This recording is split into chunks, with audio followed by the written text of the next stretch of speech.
Yep. Yes, Mr. Malui.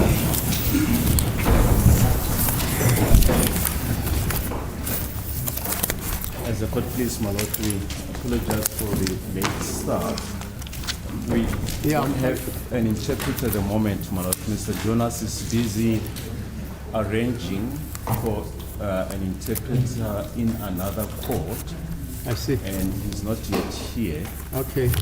Maybe we can just, I don't know whether we're going to wait for him. He said it will be about 5 minutes long. I think he should be here any moment. All right.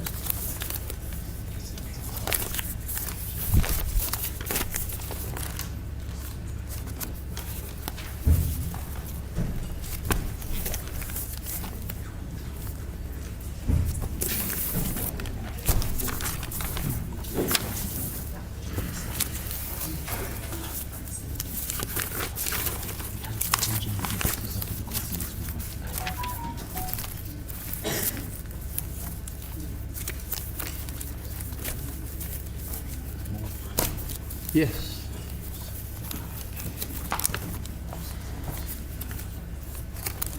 Please, my lord. Yesterday, when we adjourned, there was a debate as to whether Mr. Ramusipile can use photos that were obtained pursuant to an investigation in the second docket, First Lawyers Cast 3751 of 2019. We raised an objection. We subsequently had a conference with the defense regarding those photos, and Mr. Ramusipile has indicated that he will no longer be using those photos, subject to confirmation by him. However, my lord, we just want to sound a warning to my colleagues regarding the use of statements either in this docket 63610 of 2014 or in 3751 of 2019. There's a tendency to quote passages of statements in either of the dockets, but until now, out of this main docket, 63610 of 2014, and invite Brigadier Gwininda to comment on what those witnesses are saying. We submit, my lord, that that is improper. You cannot use, as we've objected yesterday when Mr. Ramusipile was quoting passages from some statements and eliciting the comments of Brigadier Gwininda. You cannot use inadmissible evidence in cross-examination. The only way, my lord, to use such statements is if the defense signal their intention to call those witnesses. But unless they do that, my lord, that remains hearsay evidence. And in this regard, we just want to briefly refer to the Handbook of Detroit Criminal Procedure under cross-examination on page 22 to 54, when it deals with cross-examination and re-examination of witnesses. He writes the following regarding the use of inadmissible evidence, and he says, cross-examination based on inadmissible evidence is not permitted. And he then lists the categories of such inadmissible evidence, and amongst those categories he refers to an unproven document which the witness also cannot prove. And he quotes then the case of Howard versus Decker, Vetcop and Agencies, and Forwest Estate Pty Ltd and De Sousa. 1971, Volume 3, Essay 937T at 948E to H. We had a look at that case. It's an old case, 1971 case, and it's the decision of the then Transvaal Provincial Division. It was a civil case, but the principles are still equally applicable. And in the heading, it says, where the party against whom a private document, in this case a private document was applicable, but the principles are equally applicable to a criminal case. Where the party against whom a private document, in this case a deed of sale, not complying with certain requirements, is sought to be relied on, has neither been admitted nor its authenticity proven, nor that the contents thereof are correct. Its contents cannot be used either as evidence or for the purpose of cross-examination. And proving the authenticity thereof, my lord, entails calling the deponent of that document to identify it. And in this instance, paragraph G, even though it was a private document, the court referred to in paragraph G, and we quote, the law in relation to the proof of private document is that the document must be identified by a witness who is either, one, the writer or signatory thereof, or secondly, the attesting witness, or thirdly, the person in whose lawful custody the document is, fourthly, the person who found it in the possession of the opposing party, and fifthly, a handwriting expert, unless the document is one which proves itself, that is either produced under a discovery order or may be judicially noticed by the court, or is one which may be handed in from the bar, or is produced under a subpoena, duces tecum, or is an affidavit in interlocutory proceedings, or is admitted by the opposing party. So in other words, my lord, the rules of admissibility of a document must first be satisfied before a document can be used in cross-examination. And this applies to all the statements in this matter, as well as the statements that were made pursuant to an investigation in Foslores Case 3751 of 2019.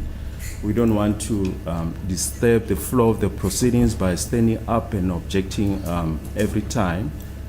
Hence, my lord, we just felt that we just need to bring this to the attention of my colleagues. Thank you. Okokuqala-ke udaba lokuqala umshusha akhulume ngalo ukuthi-ke nanjengoba izolo-ke bekunale iy'thombe lezi zasepark uMr Msipile ebefisa ukuthi-ke abuze-ke ngazo kodwa-ke baye bahlangana-ke izolo-ke umshushisi nabameli bakhuluma wasesho-ke uMr Msipile ukuthi cha akasaqhubeki-ke ngalezo y'thombe lezo ukuthi abuze-ke imibuzo kuzona.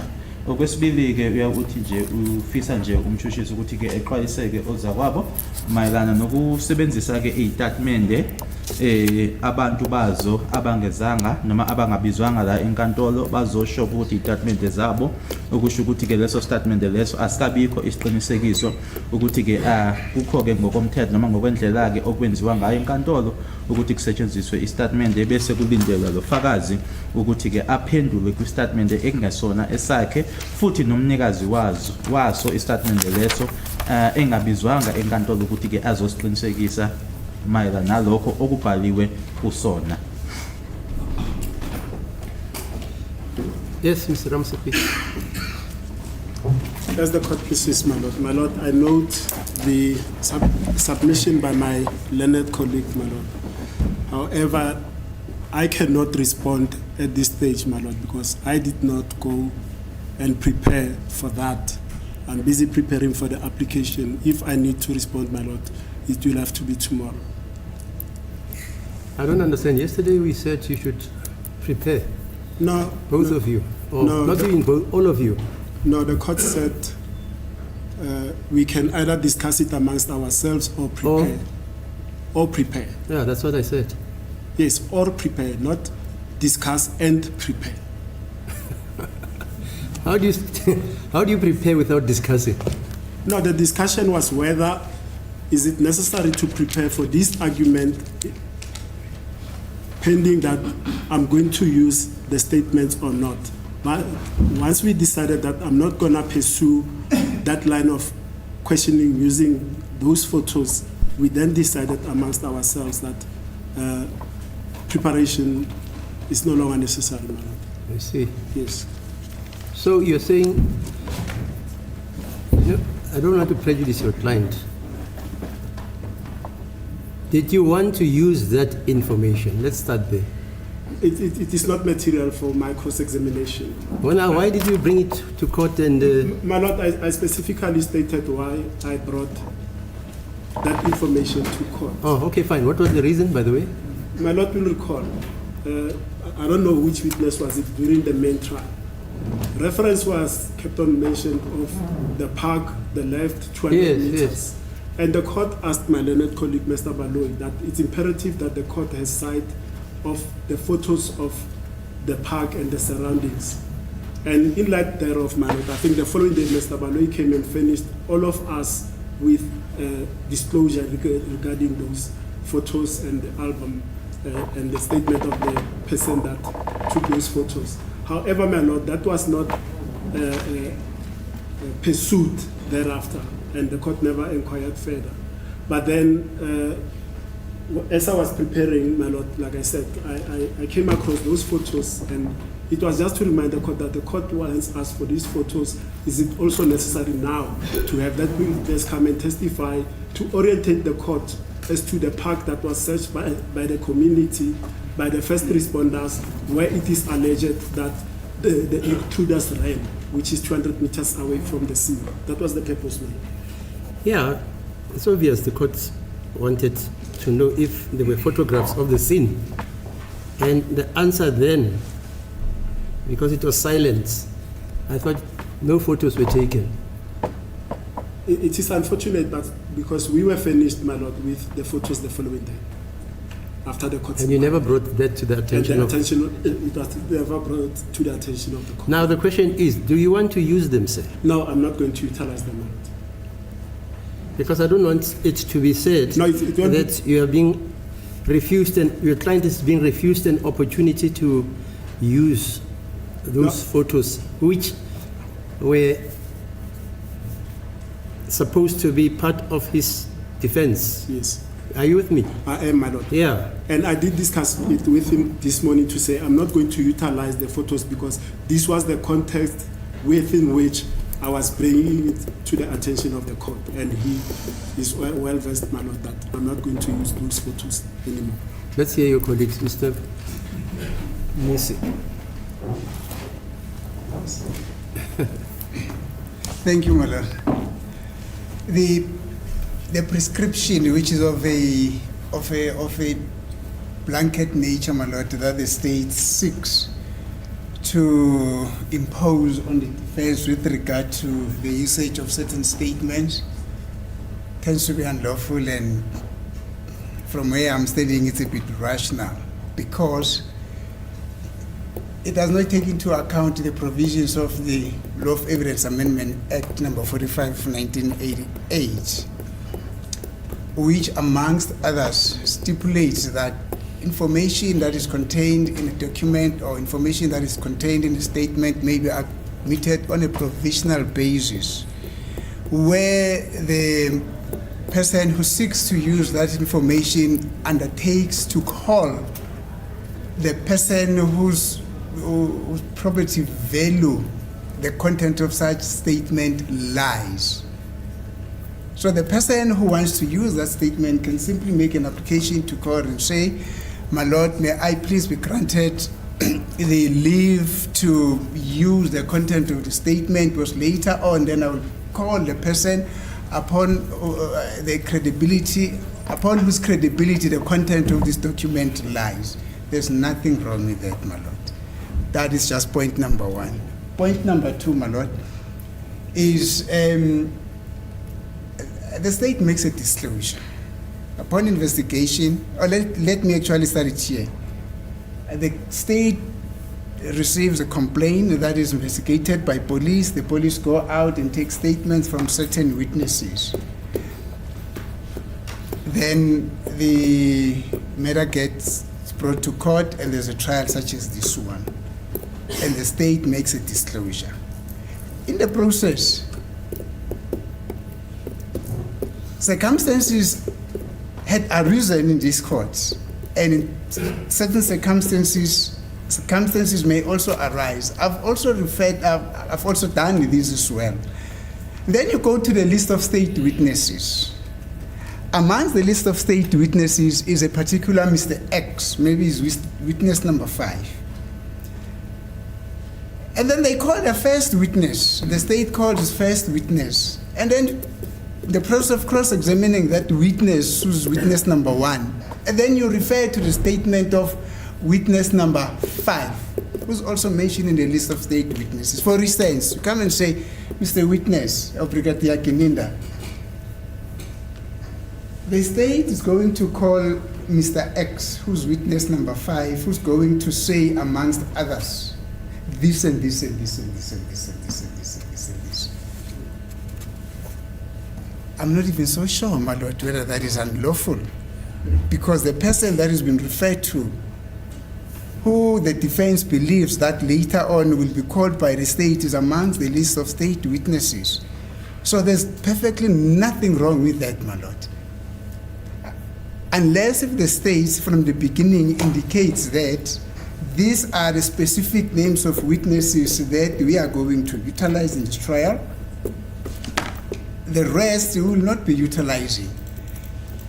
It is therefore upon those bases then we can approach the court and say, on the basis of the fact that the state is saying that they will not be utilizing this witness, may I then be granted leave to provisionally use the statement, because most probably this information is very important for the defense of the accused person. I may call these witnesses in our defense, and then the court provisionally then allows the usage or the content, the usage of the content of such a statement, my lord. But a blanket prescription that such documents cannot be used, my lord, I think it's unlawful and it has to be rational.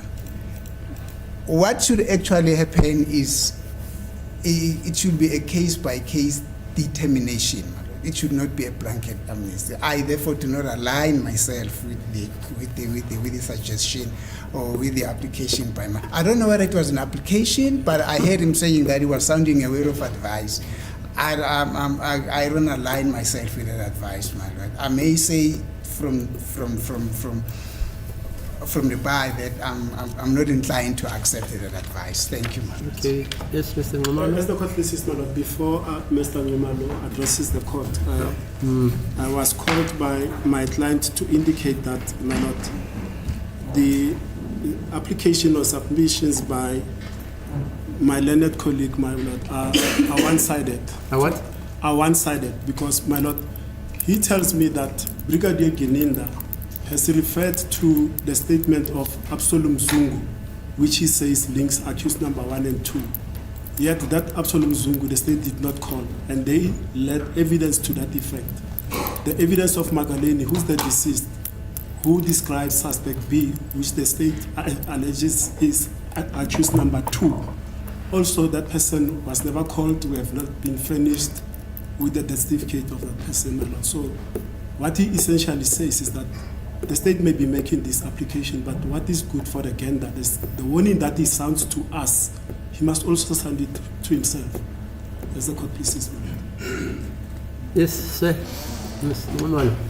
My lord, the use of hearsay evidence is governed by Section 3 of the Law Amendment Act 45 of 1988. Is that true? Sorry?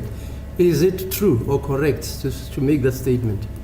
That hearsay evidence is governed by the Evidence Act, Section 3 of Acts, the 45 of 1988. There are various, I think there's about 7 requirements that must be met before one can. Yeah, that's why I'm asking, is it correct to say hearsay evidence in this case? It Because is, according to what I understood from Mr. Baloyi, those witnesses are alive. In terms of the Criminal Procedure Act, they must either be dead or missing, yes. so that the court can find that in that instance, that evidence could be admissible in the interest of justice. But that's why I asked Mr. Ramsipiri yesterday, this gentleman who compiled the photographs, where is he? He's still alive. And he never answered me. Just said, oh, well, you know, I don't know. So I couldn't make a ruling then. Okay, go on.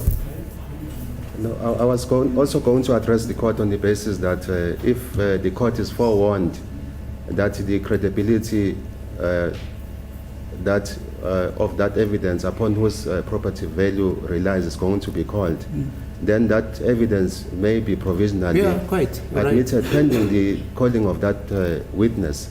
And in the event that witness is not called later, then that piece of evidence may be removed from the record. Fine. That's how I understood it. Yeah.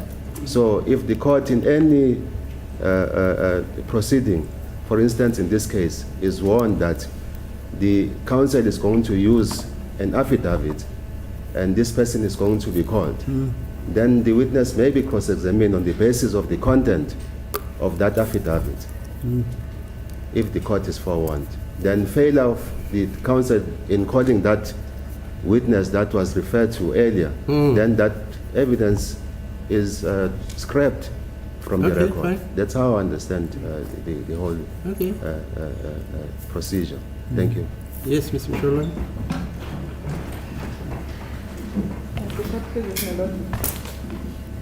My Lord, yesterday when we adjourned, the court granted us the indulgence to discuss with the state regarding the status of the content of the docket 375. My Lord, we did discuss the status of that docket, and the state indicated to us that since it was discovered by the state to us and we are in possession of that information, it can be used by the defense.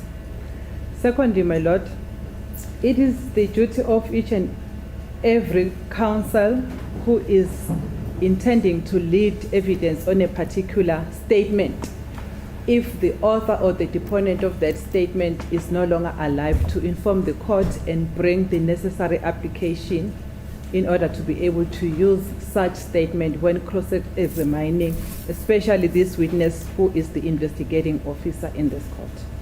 As a result, my Lord, my submission is that since we have been given that permission to proceed, as the time when comes when the counsel intends to lead evidence on a certain particular statement, each counsel knows the procedure, my Lord.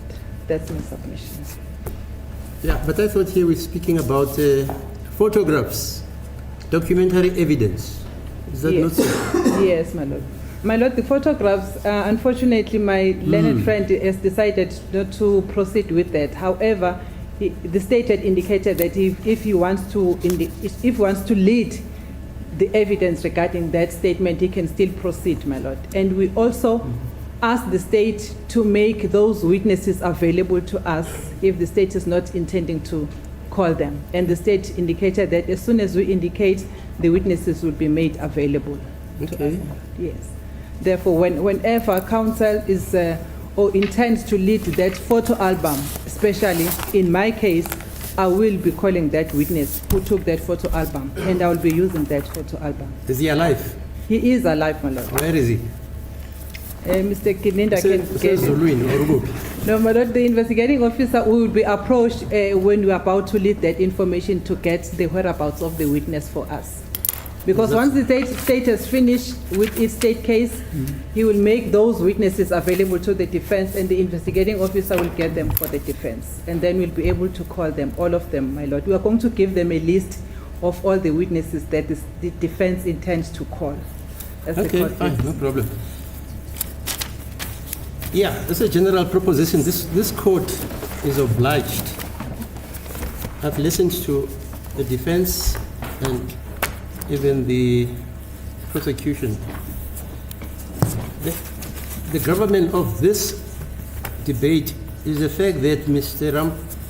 Ramsipili wanted to utilize photographs which apparently are the result of an investigation by the state in another case. And I think Mr. Baloyi initially objected that, but after some time relented to say if Mr. Ramsipili wants to use that evidence, which is documentary evidence, he may deal with it as he wants. Am I quoting him correctly? That's correct. Right. Now, as we all know, the Constitution is the premier law in our country. What Mr. Baloyi stated about hearsay evidence is correct legally, no problem. And also what Mr. Mnisi states about Section 3 of Act 45 of 1988, the Evidence Act, which came into being 1961. I'm sure all of us were born. It's correct. But there is a rider here. I asked, how was this evidence acquired by Mr. Ramosipidi? And Ramosipidi said it was apparently discovered by the state before this matter was nullified. Is that not so? No, it was during this matter, the current matter, not before Justice Maumela. It was in this trial. Oh, I see. Yes. Is that so, Mr.? Well, and I don't want to cast aspersions on anyone. The main disclosure regarding 375 was done during the trial before Judge Maumela. Yes, I don't think I remember listened. disclosing anything That's it. pertaining to the and as I say, Malot, we No, fine. I hear you. memory can sometimes leave us in the lurch. Yes, but I listened to say this was discovered during. Yes, but I even said my predecessors. yes, that is my recollection. Yeah, quite. But it was not formally discovered at the beginning of this trial on the 17th of July, 2023. No, 375. Yeah, 375. I'm talking about 375. Yes, was discovered during the proceedings that were aborted before Judge Maumela. Yes, that's how I understood it. You don't agree, Mr.? No, I don't agree, my lord. You were all in court. I wasn't here. My lord, how can that be? I was sweeping the floors when you were sitting with my brother Maumela. I wasn't there. But my lord. And you can agree Yes. on this. You were there during Maumela's time. You were there, or you are here during my time. But the essence of my submission was that the question emanated from your lordship, not Justice Maumela. Okay. Otherwise we'll waste the whole time. Yeah, okay, let me just settle it. In terms of our law, the Constitution, about Section 35, 1C of the criminal of the Constitution states that an accused person has the right to defend himself and to challenge the state's case also.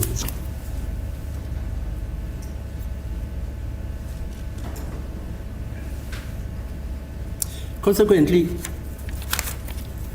accused before court here, they have the right to challenge any piece of evidence.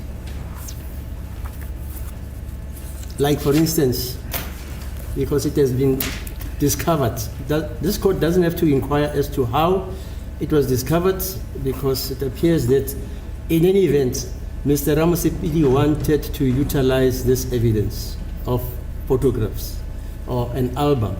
And I don't want this case, wherever it goes, they say this judge never dealt with this exigency. So I'm dealing with it now.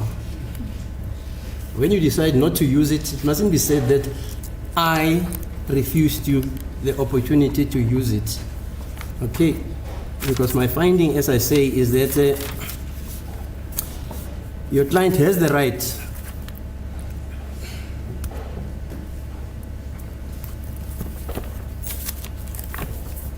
to defend himself. And then in section 151(2)(a), at common law also, there has always been a right vested in an accused to call witnesses on his or her behalf.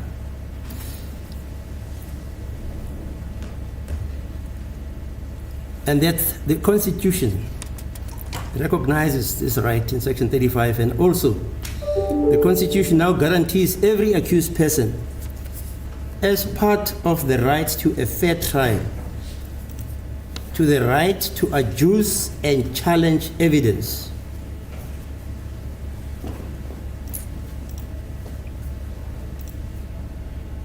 And this principle was reiterated in the case of S versus Duma. It's an unreported KZP case number AR 141/14.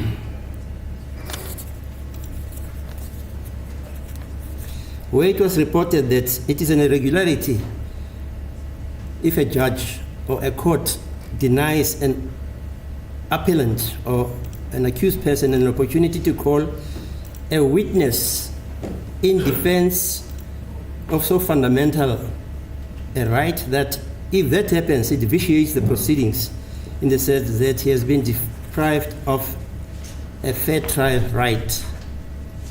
And this applies to all the evidence, documentary or even evidence relating to videos, photographs, and verbal recordings, all evidence.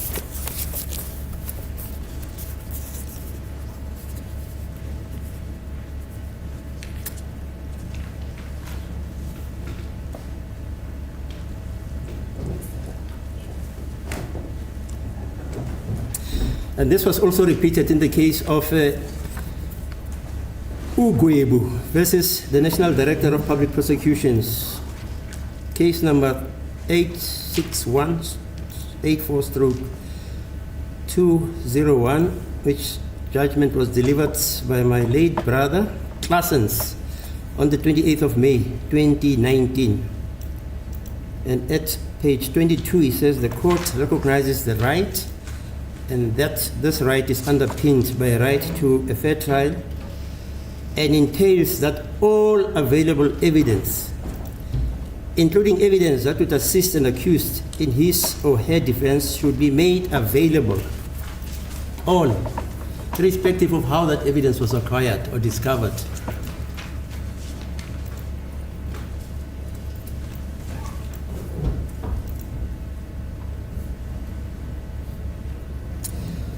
In S versus Maluleke, unreported case number CA and R 34/2013, which was finalized on the 1st of November 2013.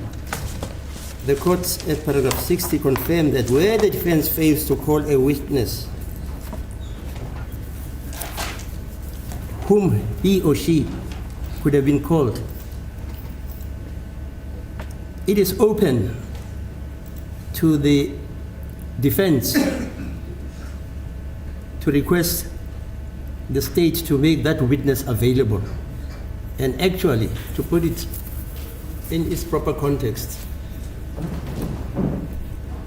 the state is obliged, if it doesn't utilize any witness or any document which pertains to a case in which the right to adduce evidence or the right to defend the state's case, that is by the litigant, the state is obliged to make that evidence available, whether it be, as I say, documentary, photographic, or through video material.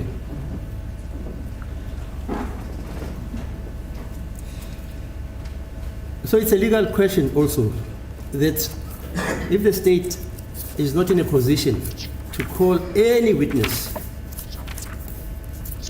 it is incumbent on the defense to do so if it so desires in order to actualize the right to a fair trial and to adduce and defend evidence in terms of Section 35(1)(c).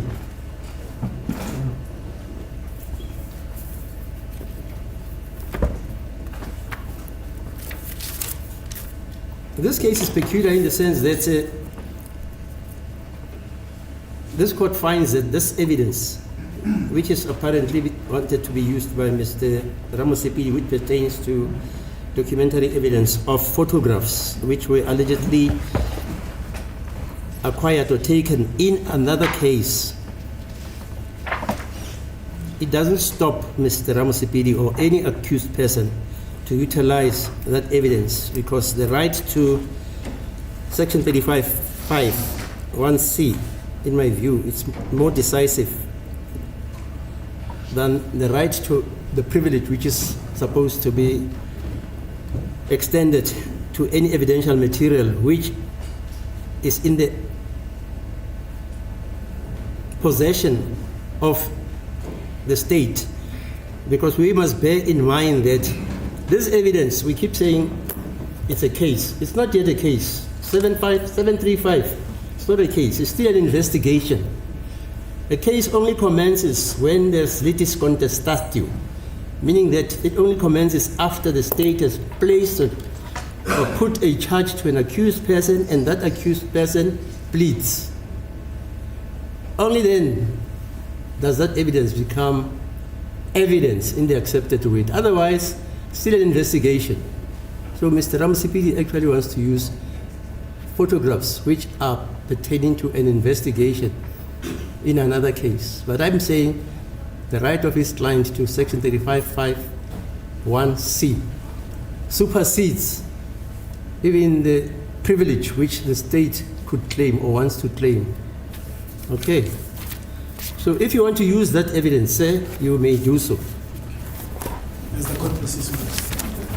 Inkantolo kufinyeza ke ekushoyo ukuthi ke ayivimbi banika ayivimbi umuntu futhi ke mayibheka ke nawo ke amalungelo umsolwa anawo noma eshilo ke yena uMr Ramosepili ukuthi akasaqhubekike nokusebenzisa lezi ayithombe lezi zasepark, ngoba inkantolo isho ukuthi kusewuphenyo lela ngoba yithombe ke lezi eyingekho la kuleli cala kodwa zingaphansi kwakhe u375.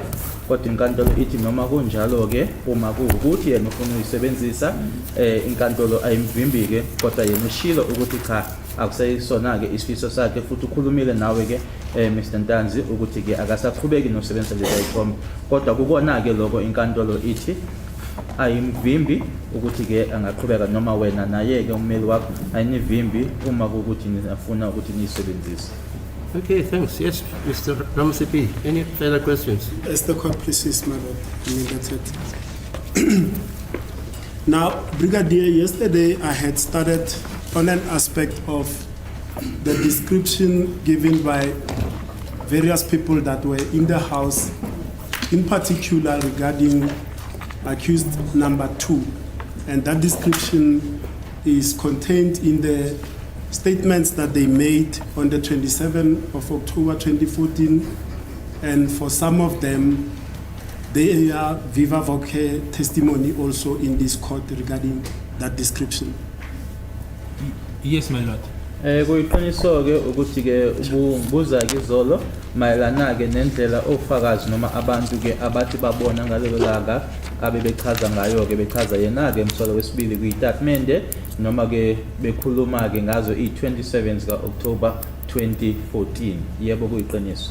Now, yesterday I had started on the evidence of Nthabise Mokete, and I had paraphrased some of her evidence and invited you to comment, but I'd like to start today with a proper premise by not paraphrasing, but by reading from the transcript of her evidence and invite you to comment. And the evidence is contained in the transcript of the 26th of July 2023, and I'd start at page 25, which Advocate Baloyi says, yes, you may proceed, and Ms. Mokete.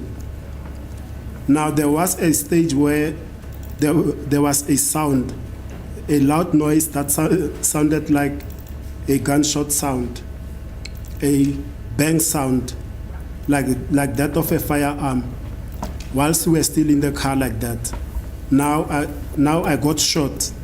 I then said to her that it is the sound of a firearm or a firearm that is being discharged. And Mrs. Mokiti here, she's referring to Yolanda Nota that she was with in the car at the time. Should I proceed? Or you don't have your... Okay. Mr. Jonas, they are printing it for you. And then Advocate Baloyi says, if you say you said to her, who are you referring to? Mrs. Mokete, I'm referring to Yolanda Nota. Advocate Baloyi, yes. And then Mrs. Mokete. Now there was a person that passed or walked past at the time that I was saying to her that it is a sound of a gunshot. This particular person, as he or she was passing, that he or she went past running. In fact, he was running as he was passing where we were. Then Advocate Baloyi, you say he or she. Did you see whether it was a male person or a female person? Miss Mokete, he looked like a male being. He had a pair of pants, lean built in terms of the physique. Advocate Baloyi, now from which direction to which direction was this person running past? Miss Mokete, now when I saw this person, the person had already passed the vehicle and he was running towards the park.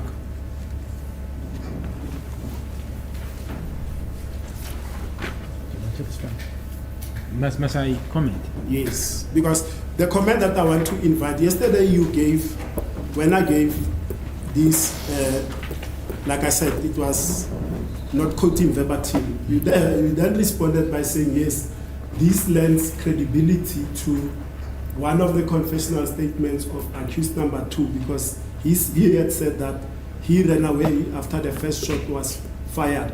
And by then we were referring to a person with dreadlocks. So my question was that, are you saying that the person that ran out at the time with dreadlocks was accused number 2? Yes, but my comment insofar as yesterday is concerned, my lord, was in reference to the statement made by her, not her testimony before court, because I wasn't here. Uma bengiphendula ke izolo mayelana nomuntu ke okuthiwa uyena kokuqala waphuma ke futhi egijima bekumayelana ke nestatement sakhe, hayi mayelana nobufakazi ke abethulile la enkantolo, ngoba ke ngenkathi yena sikhuluma ngaye ke uNthabise Mokete, ngenkathi ethula ubufakazi bakhe ke la enkantolo mina ngangingekho.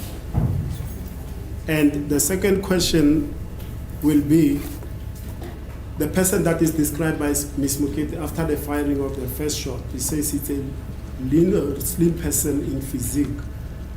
And importantly, she did not know where this person was running from, because as she looked, the person had already passed the car that she was in. Do you want to comment on that? My lord, again, I was not before court. I can only comment insofar as what is contained in the statement. So it's a difficult situation to. Okunye futhi ke akushoyo ke kubufakazi bakhe noma kushoyo ke yena ke uMiss Nthabise Mokete Mokiti ukuthi ke uma esembona ke lo muntu umbone esendlulile emotweni, ukusho ukuthi ke akamazi ukuthi waye qhamuka ngakuphi noma ke ephuma kuphi, khona ongakusho kulokho. Cha, ngoba ke ngangingekho nkathi ke ethula ubufakazi, mina ke engikushoyo ngikhuluma mayelana nestatement sakhe, hayi ukuthi yini ayisho la enkantolo. But you wouldn't have any reason to dispute her testimony that she did not see where the first person ran away from after the first shot was fired. I will not dispute her testimony if that was put before court, because I was not here, my lord. That's the essence of what I'm saying. Uma ukuthi ke ngathi ela inkantolo wathi uma lo muntu lo oqala ke noma lo muntu ke ngathi ke kusho noma isibhamu siqhuma koqala ukuthi wayebaleka ephuma kuphi akukho ke ngakusho ngeke ngikuphikise ngoba ke kwakuphakathi bakhe futhi ngangingekho la enkantolo. And at page 26 of the same transcript of the 26th of July 2023, it will be at line around line 17. Ms. Mokete says, as we were busy arguing with each other like that, there was another sound of a firearm that is being discharged. And Advocate Baloy says, now this second sound of a firearm that is being discharged, it sounded as though it was now close to the vehicle. The sound was closer to the vehicle. And it says, Advocate Baloy, I presume that the person that was talking, that the sound is closer to the vehicle is Ms. Mokete, but they wrote Mr. Baloy. And below Mr. Baloy says, yes, you may proceed, Ms. Mokete. Now, after that sound, the people that passed running towards the park in the same direction that the first person who passed running to. And Advocate Baloy, I won't read that. We go to line 15. Mrs. Mokete says, now, as she opened the door, mind you, the people that we have already seen had run down the street, then there was a third gun sound. Now, as she opened the door, I also tried to open the door because now the gunshot went for the third time. We are both looking at Page 27, line we are on 26. 6, 8, line 18. The way it says, now this second shot, go down. Yes. Yeah, that's one.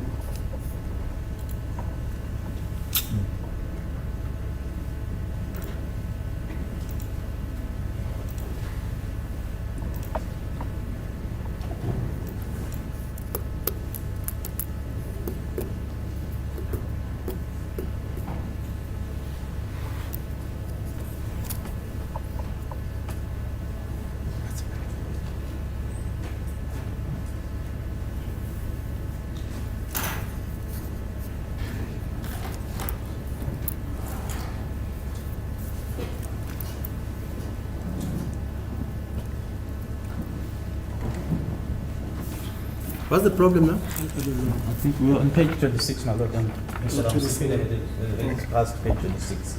Oh,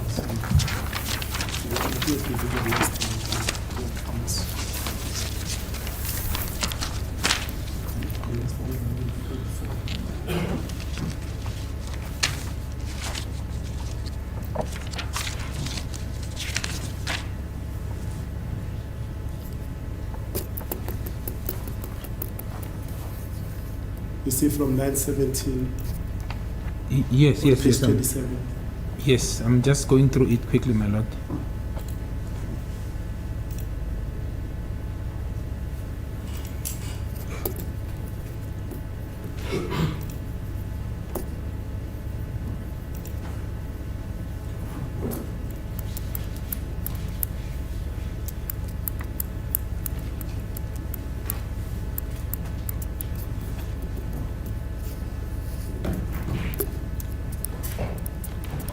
Yes, my lord. I see that. But if one looks at page 27 on top, that's the comment I can make. It starts by saying running towards the park, the same direction that the first person who passed running took. So sorry, Brigadier, before you proceed. It will start from the last sentence on page 26 where Ms. Mokete says, now after that sound, two people passed running towards the park in the same direction that the first person who had passed running. Indeed. Well, just before Brigadier Ginina comments, we've allowed this cross-examination to continue, but the court will recall that at some point, I think it was Advocate Nisi objected to Brigadier Gininda giving an opinion and said he's usurping the function of the court. Now, here's evidence that is before court. Now, Brigadier Gininda is now invited to comment as to who is the person that is being referred to here. It's our submission that once evidence is before court, it's now for the parties to argue on the probabilities as to who the person is that is being referred to here. It cannot be left to the witness to then give an opinion as to who is the person that is being referred to here. At the end of the case, based on all the evidence that would have been tendered, based on the probabilities and probabilities, it will be for us to argue as to who, in all probability, is the person that is being described here. It cannot be left to the witness, my lord, to give an opinion on that. Lembuzo ke ebuzayo ke manje bekuke kwanenkinga ke ngaphambilini la khona ke uadvocate Mnisi ashilo ukuthi ke akusiyena ke ufakazi onganikeza uvo noma asho ke ukuthi ucabangani ngento eshiwo umunye ufakazi. Kodwa ke manje ngale mibuzayo ebuzwayo ke lapho khulunywa ke ngabantu noma umuntu owayegijima ke eya ngase park, akukwazeki ke ukuthi ke kungalindeleka ukuthi kube ufakazi onikeza ngalo lovo. Kodwa ke ngaphambilini bekunenkinga ke uma bekunombuzo okanjalo. Yes, Mr. Ramsey. As the court pleases, my lord, let me skip this part and go directly to what I said. My purpose was, I was just giving the background of the sequence as testified by Ms. Mokete. But the main point that I wanted to come to is on page 26, she has already given a description of the first person that ran away past the car after the first shot, that he was lean in physique. Now the descriptor of the two other persons that ran thereafter, it's contained on page 34, and that's the sole reason why I embarked on this exercise, my lord. Not even so, sorry, I think I made you print the whole page. It's not page 34. Sorry, my lord, it's not on page 34. It's from page 45 to page 46 of the record of the 2607-2023, my lord. And that reference will be at line 15 of page 45. And it is advocate by law is saying, you mentioned that the first person was a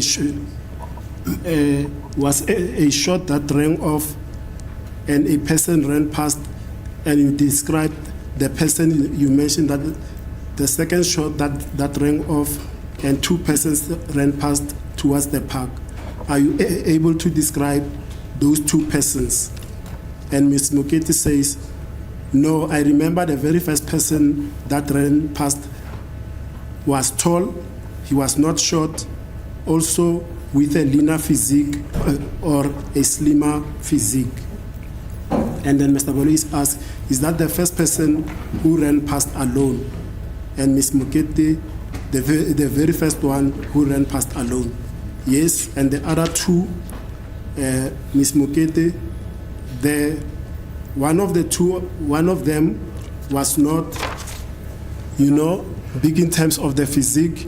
He was neither lean as well. He was of average height, and I remember that he had dreadlocks. And at line 17, Ms. Mokete stated that now this other one, who was slightly bigger in physique, they did not outrun each other. They almost ran side by side, even though there was, and with a demonstration of fingers and in brackets written, that there was one that was a little in front of the other, and the very one with the bigger physique had a hoodie on his head. And with that head as well, he was taller. He was taller than the other two that I have already referred to. And he was asked by Mr. Balo, yes, any other description that you can give, Ms. Mokete? There is no other description that I can give. So essentially, the person that she described as wearing a hoodie is one of a bigger physique, not one of a thinner physique, according to her testimony here. And then she goes on to say, and with that head as well, he was taller. He was taller than the other two that I have already referred to. My lord, my comment can only, as I've said, I think yesterday, can be perhaps twofolded. One, that the three suspects that Ms. Ntabiseng saw is corroborated in the confession of accused accused 2. In that, he says he ran away after I think 1 and 2nd shot were fired in the house. He went out. He then refers to accused 4. He leaves accused 3 inside according to the confession, and then accused 4 goes inside. So when he ran out to the car, that is according to the confession, my lord, he was running alone. And this is corroborated by this Ntabiseng, my lord. Thereafter, the second 2 people that Ntabiseng is referring to, my lord, identifies one person with dreadlocks whom it is alleged, my lord, or the investigation pointed that the accused 3, in terms of the investigation, is the person with dreadlocks on that specific day. Now, what we do not have, my lord, in the investigation is what accused 4 was wearing. The fact that the second suspect is described in the second grouping now as having a hoodie does not necessarily mean it's not accused 4, because I don't have a description and we did not find evidence indicating what was accused 4 wearing on that specific day, including accused number 1 and accused number 5. We can place them where they were, but we can't say, I don't have evidence to indicate what type of clothing was accused number 4 wearing on that specific day. Lana ke uma echaza ke uNtabiseng uyasho ke ukuthi ke umuntu amshoyo owaye gqoke ke ihoodie uma emchaza ke ngomzimba uthi umuntu ke owayemkhulu ke ngomzimba engasiyena ke umuntu owayemncane futhi manje wena ke uthini ke ukuphendula lapho. Lokho ke kuyahambiselana nento ebhaliwe kusona istatement sakhe ke umsolo wesibili ungathi ke egonyuluka ushilo ukuthi uma isibhamu siqhuma okokuqala waphuma ke yena wabaleka washiya ke ngaphakathi umsolwa wesithathu futhi ke nophenyo liyasho ke ngoba ke uma sechazwa abantu ke laba besibili abaphumayo ke omunye uyachazwa ke ukuthi wayena ama dreadlocks uphenyo lothi ke esalenza lukhomba ke ukuthi umsolo wesithathu yena owayena ama dreadlocks ushilo ke nokuthi futhi ke uma esemshiya ke umsolo wesithathu ke ila khona ke umsolo wesine esengena ngaphakathi ke manje uma ekhuluma ke ngabantu ababili abalandela kamuva uNtabiseng lokho kuyahambisana ke naso istatement sakhe umsolo wesibili ukuthi ke uma sephuma ke manje kwaphuma kulandela umsolo wesithathu kanye ke nowesine ukuthi amchaze ke lo kulabo ababili ukuthi wayegqoke ihoodie anginabo ubufakazi yebo ngiyazi ukuthi wayekhona ke lapho bese endaweni zabo umsolo wesine anginabo ubufakazi ukuthi wayegqokeni ngokufanayo naye umsolo wokuqala ukuthi wayegqokeni nomsolo wesihlanu. The only description of the alleged suspects, my lord, that is given by the witnesses is insofar as the person with the dreadlocks, where they describe the khaki or brownish jacket, Mr. Makeleni, I think we dealt with him, who identified or assisted rather in the identikit of the second suspect, where he described the black hoodie, which is corroborated by Mr. Zungu. So those are the recollection of the description in terms of the clothing that I recall. I don't recall having evidence that points to what exactly accused 4 was wearing, my lord. Futhi ke lana esinako ke noma ke ubufakazi ke esinabo ke okumala nokuthi ke kwagqokweni yini ke egqokiwe lapho ukuthi ke yena ke uMr Makeleni owakelekelela ke nowasiza ke ngokuthi kudwetshwe le identikit mayelana ke nalo owayegqoke ihoodie kanye futhi ke naye ke uZungu owakhuluma ke ngayo ihoodie eyimnyama kodwa ke ukuthi umsolo wesine wayegqokeni anginabo lokho kufakazi lokho. So that's how I could comment on that part, my lord. Ilakho ke ngakusho ke mayelana nalokho. My lord, I just have one comment. I'm having a problem with the line of answering by the brigadier because he's making reference to my client. And there is no question that was asked by my colleague with reference to my client. He's giving evidence, To which question? which is asked. According to him, he's giving evidence. I'm not happy. It's a hypothetical situation. Listen to what I'm saying. If a witness testifies about 4 different people, and he says accused number 1 did this and this and this and that, and it is your client, should he now, because he's your client, not testify about what number 1 did? He must now jump and say number 2 and 3 did this and this and this, and is that how you're reasoning it? My lord, I'll leave it like that. No. Let's debate it. Is that how you are saying evidence should be led? It was with respect to the questioning by my colleague, Yes. Mr. Ramsberg. I don't Keep on control- stressing. He stresses the point. Hello? He stresses the point with reference to my client. Instead of answering the question, a direct question that was asked to him. So they say you are stressing the point about his client. No, my lord. If I may say, my lord, and this is what I'm saying. The question was put to me, and I started by saying a collaboration, my lord, which is contained in the confession statement of accused 2. Yes. And I'm saying, what is it that he's saying? It's not me. It's in the confession where accused 2 says, as he ran out, there was accused 4 who went in.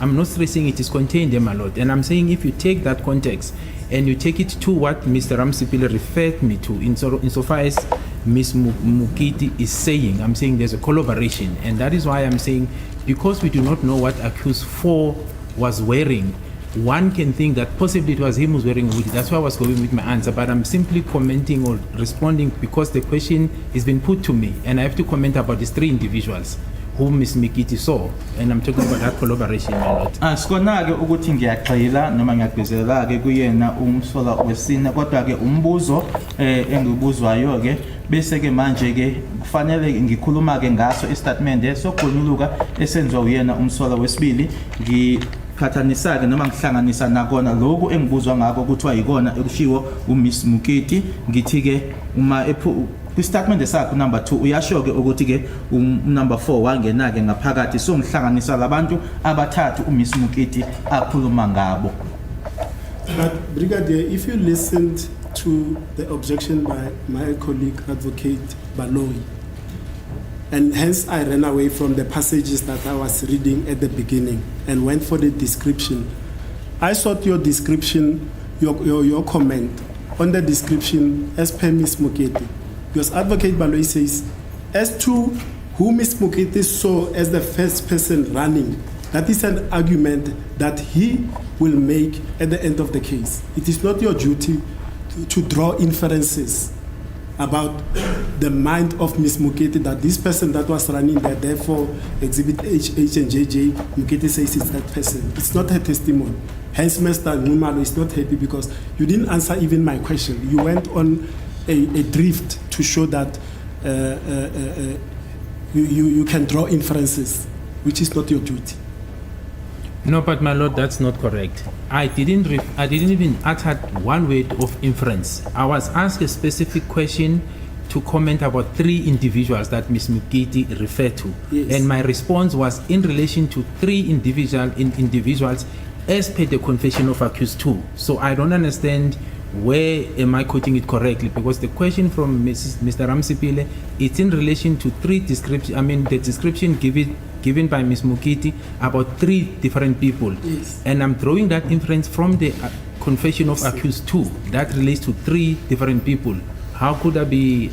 Because then I don't know how to answer it, my lord, because I was asked a specific question and I answered it in that context. Ngibuzwe umbuzo othize, lo mbuzo ke futhi ngibuzwa ke ngabantu abathathu uMiss Mukiti akhuluma ngabo noma ke abachazile ngase mina ke ngiya kusona istatement lesi sakhe ngithi senziwa umsolwa wesibili yilokho ke engiphendulile.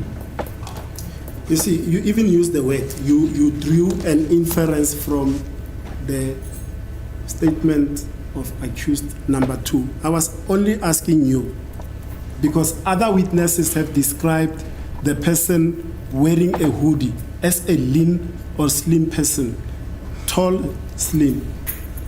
Ms. Mukiti describes that person as the one with a bigger physique. That's the invitation I was calling for you to comment on. No, my lord. Again, I disagree. I think I was even fair to say, insofar as accused 4 is concerned, that I do not have evidence of what he was wearing on that specific day. But my response, my lord, was insofar as the 3 individuals that I'm being asked about, described by Mrs. Mukiti, I'm corroborating that with what is contained in the confession statement, not what I'm thinking or what I'm drawing or trying to think the investigation led me to. I was very specific to say this is what I'm being referred to insofar as Mrs. Mukiti is concerned, Ms. Mukiti, and this is what is contained in the confession statement of Mr. Ramusipili's client. It's specific. It's not an inference that I'm drawing. So my answer was based on those, my lord.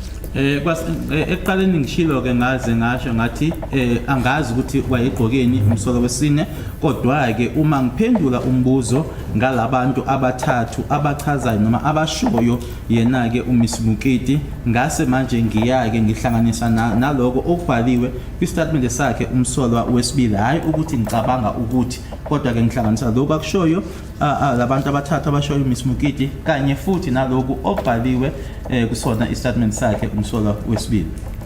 My lord, will be this an opportune time to take a short adjournment. Okay, what's the time? It's 27 minutes past 11. Okay, 15 minutes.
Sorry about that.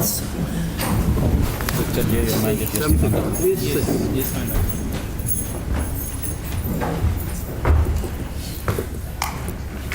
Thank you, my Lord. I'm indebted. Brigadier, now just to tie up that point that we were engaging on before the break, are there any witness statements that say they saw suspects running away from the crime scene, that is the Khumalo household? Yes, I think there is, my lord, but one will have to go through the first volume to be specific, so that we can go through them. We can share them. I can share them with you. But I have a recollection of, I think the ngashes or saying something to that effect, my lord. Ngabe khona yini istatement ezofakazi eshoyo ukuthi zabona abantu begijima bephuma emzini wakwaKhumalo? Yebo ikhona, kwafanele nje ngibhekeke. Ngicabanga ukuthi ke no onqatshe nabo ke bayakusho lokho. And the late Mr. Mukite as well, the one that we spoke about, I think he does talk about someone running away as well. Mr. Makaleni, sorry, the deceased, the one Makaleni, the one who assisted with the drafting of the ID kit for the second suspect. Cabanga ukuthi nalona ke osewashona ke ubaba uMakeleni naye ke ulo wayelekelela ke ngokudwetshwa kwayo identity kit, naye uyasho ukuthi wabona umuntu ebaleka. Did those witnesses specifically say or said, I saw suspects running away from 13511 Kutlanong Street, Mzamo section, Fosloras, on the 26th of October 2014 from between 2000 hours and 21:15 in the evening? No, there's not even a single witness that says that, including the people who were in the house, my lord. Yes. They don't explain it in that context. Yes.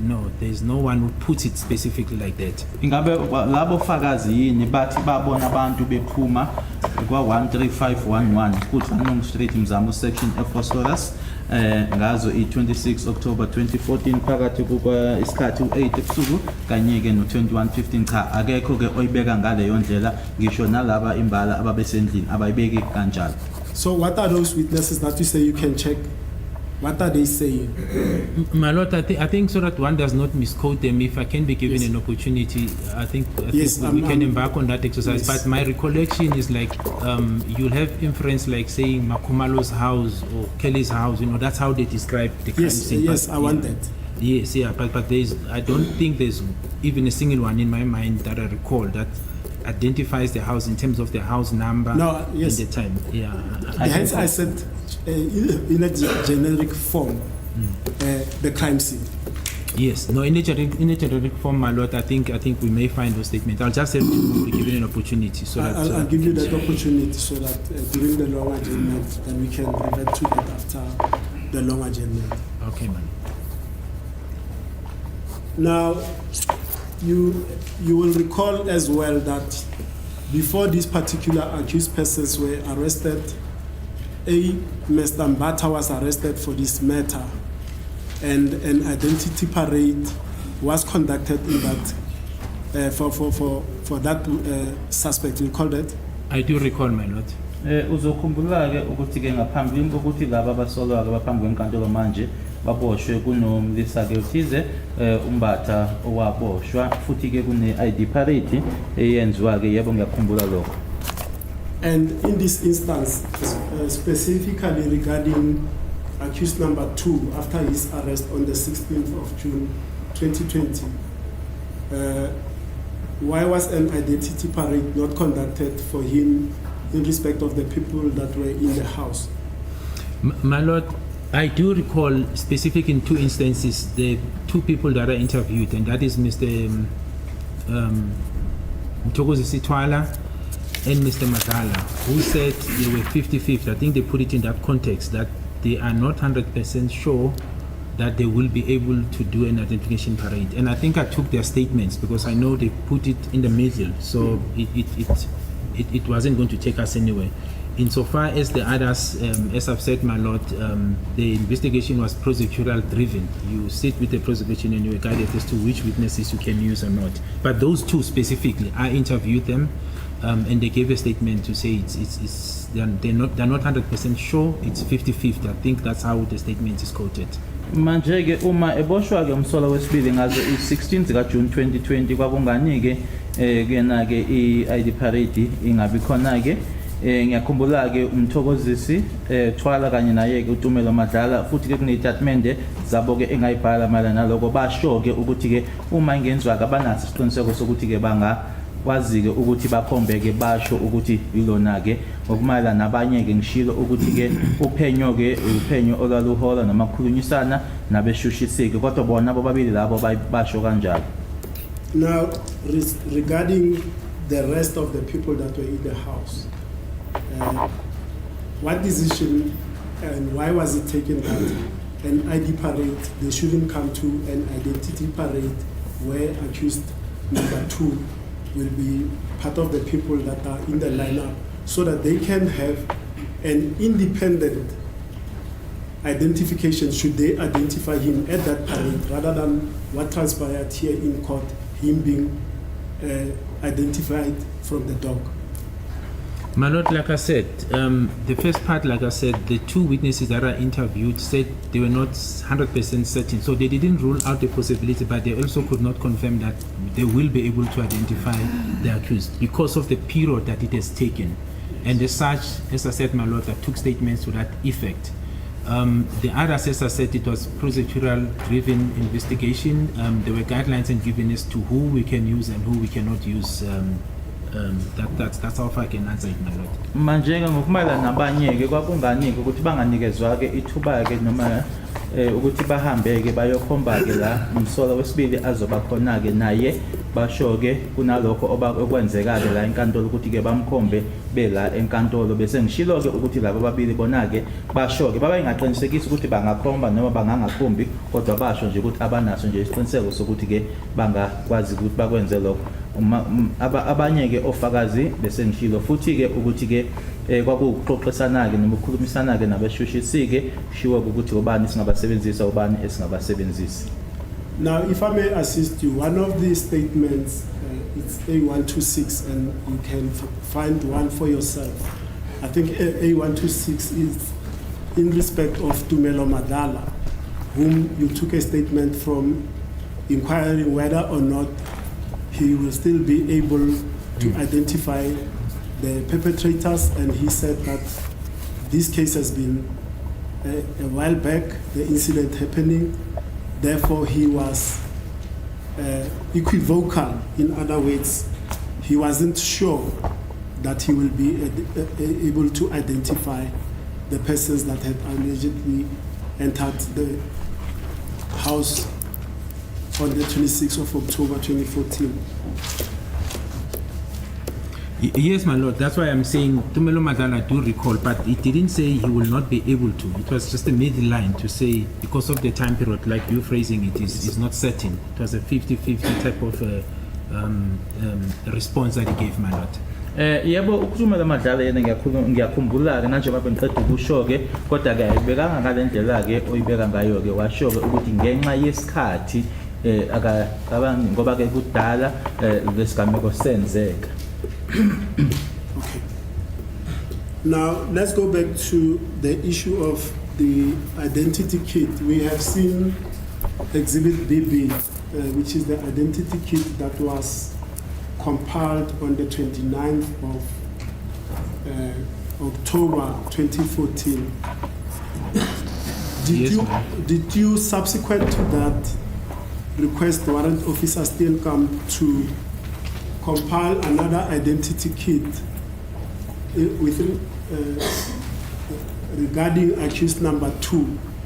Yes. Altering the image now that is Exhibit BB. No. So the question is twofold, my lord. The first part, yes, I did contact warrant officer Stenkamp to assist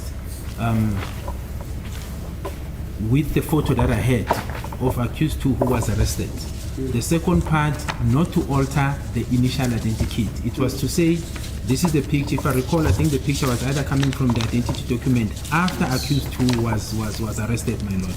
And I asked her if she can take this picture and see if this picture, and if she puts a video on accused 2, will it not be closely resemble the picture or the identikit that was crafted on the 29th of October 2014? So that was that, but not to replace or alter. So we have two submissions. There's this identikit of the 29th of October 2014, and when I asked her to assist with what I had in seeing that we can see similarities or not from her expertise, my lord. That's how I asked her. Uma ngimcela ke u-warrant officer Steenkamp kwakungasona ke ukuthi akashintshe ke isithombe lesiyana nje noma i-identikit leyana, kodwa kwakusemuva ke kokuthi eboshiwe umsolo wesibili nganginesithombe ke enganginaso ke ngimbuza noma ngimcela ukuthi manje uma esebenzisa lesi sithombe ngicabanga ukuthi ke sasibuya ke kuwena ke umazisi wakhe umsolo wesibili ukuthi uma engasebenzisa lesi sithombe agqokise ke umsola ke noma umuntu loyo kuleso sithombe ihudi abone ukuthi ikhona yini angakuthola, hayi ukuthi ashintshe leya identikit yayiseyikhona. The essence of that request, my lord, was to try and ascertain from her whether she can link this photo that we've given to her when the hoodie is inserted with the photo that was crafted or drawn on the 29th of October 2014, my lord. Manje ke imbangela ke noma kwakusemqoka ke kuleso sicelo kwakuwukuthi ke kulesi sithombe esimnikeza sona ke uma manje sesigqokiswe ke ihoodie ngakwazi yini ukuthi ke manje abe khona akutholayo noma ke akuhlanganise ke nale identikit eyayidwetshwe nge-29 ka October 2014. Now your index number will be A154. A154. Yes. My lord, A154 is another report by Warrant Officer Steenkamp, Amanda Steenkamp, who is the facial image analyst, who also compiled the initial identity kit Exhibit J, from which Exhibit BB was extracted, my lord. And with leave of the court, my lord, once the brigadier has obtained the relevant document from his docket, I beg leave to take him through. Yes, my lord, I do have 154, A154. Okay.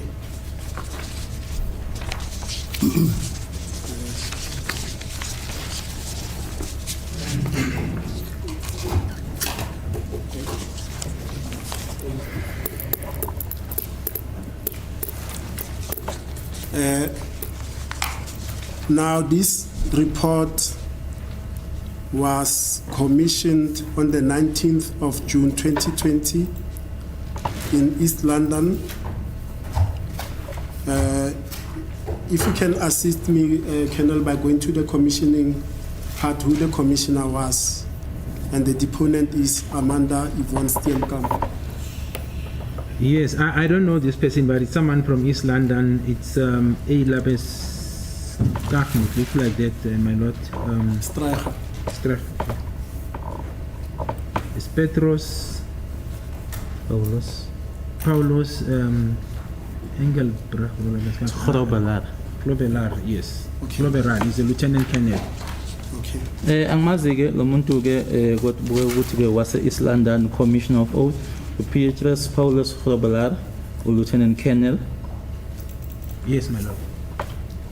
I'm going to go through this, Brigadier, and there may have to be a time when we revisit it again, because I forgot in the morning to give it to my learned colleague so that he can scan it, so that the accused person, accused two in particular, could also view this identity kit as you are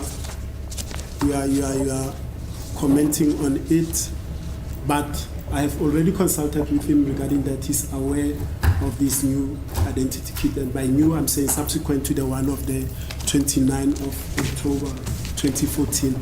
Correct, understood, my lord. And at page, there's no page number, but the second page will be, and I read, Foslo Raskas 63610 of 2014, hereby I, Amanda Yvonne Steenkamp under oath in English, paragraph 1, occupation and position in the South African Police. I am a warrant officer in the South African Police, force number, stationed at the Facial Identification Unit at the local Criminal Record Center in East London, where I am employed as a facial identification specialist with telephone number. Qualifications and experience.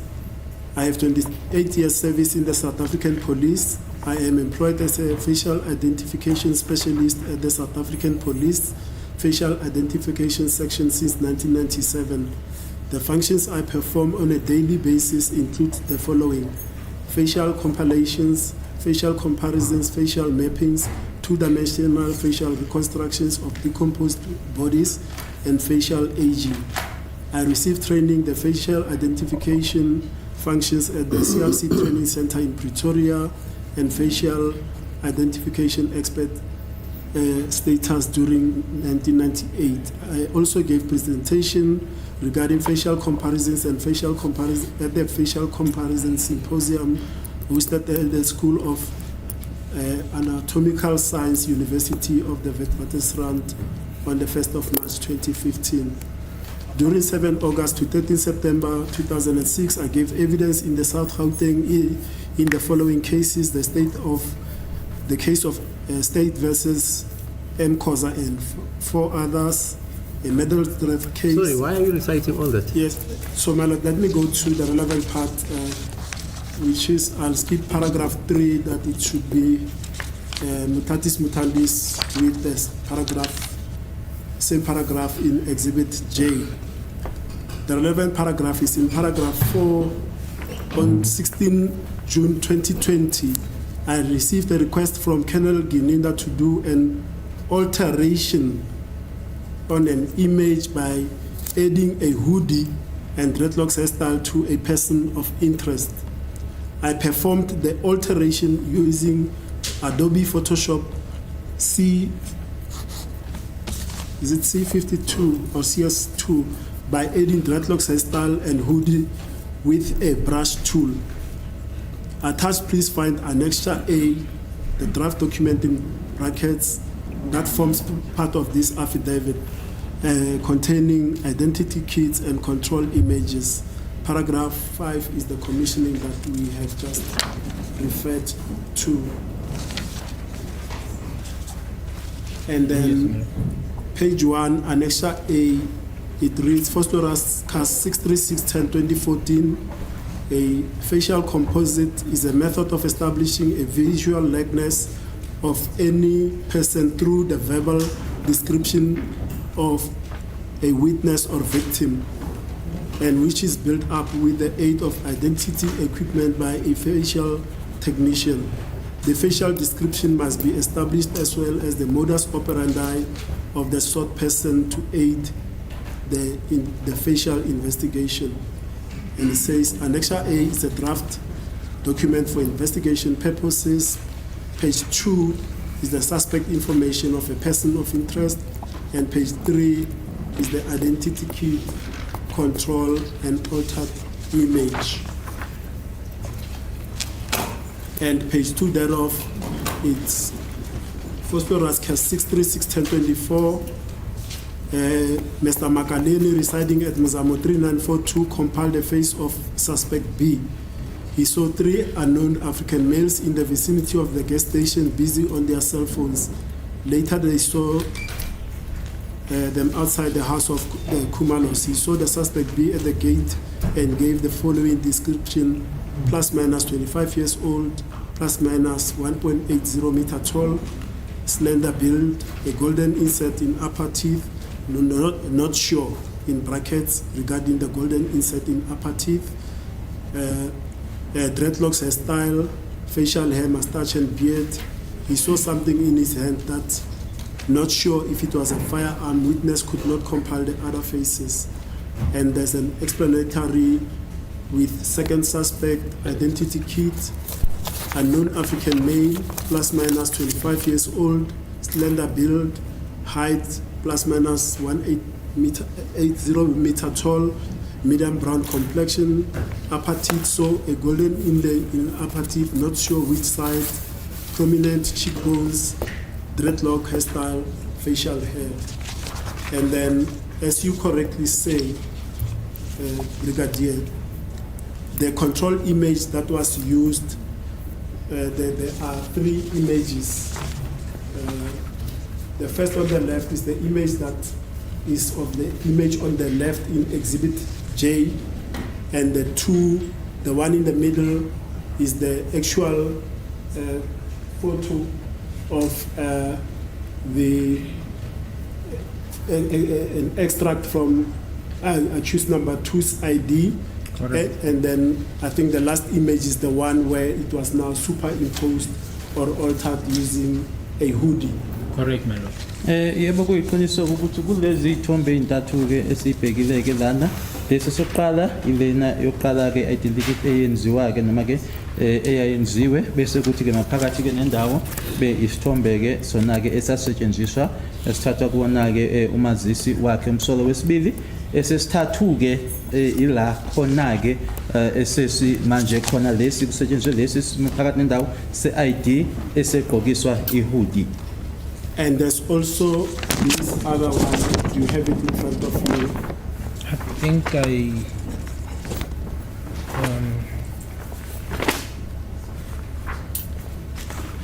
let me just confirm, my lord.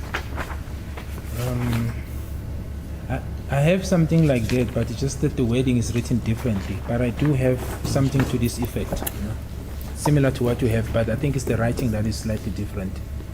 Yeah, because this one is an enlarged of this page, and it says this suspect was standing outside the gate, and the descriptors are the same as in the pages that I've read. Yes, I'm not sure if. Let me see. I just don't see the word that you've seen, but the picture, yes, there is a picture resembling what I was shown, my lord. Yes, like I'm saying, this exercise is going to be futile if it's not being there, so that there's no repetition when I ask you to comment on it. I was just placing it on record so that when it's placed there, I've already placed it on record. So I'm going to request that also this one will be done after lunch. I'll ask my learned colleague to scan it for us so that it can be built. Understood. Now, the questions that I can ask from this, whether or not we're going to build this, it's what was the necessity of having this second identification altered from DB to this other one now with a control image of his identification document used? So my lord, there was no intention to alter, it was to compare. So that is the right context. The alteration is insofar as what was provided to warrant officer Steenkamp, and the altering she's talking about is what we provided to her, to put the hoodie and the dreadlocks as is described by Mr. McAllen in order for her expertise. As I said, my lord, the purpose was to see if she can say photo B or the sample that we gave her corresponds with the identity that was taken on the 29th of October 2014. That was the purpose, to say you are an expert, you dealt with this identity on the 29th of October 2014. Here's the picture which does not have a dreadlocks of a person of interest.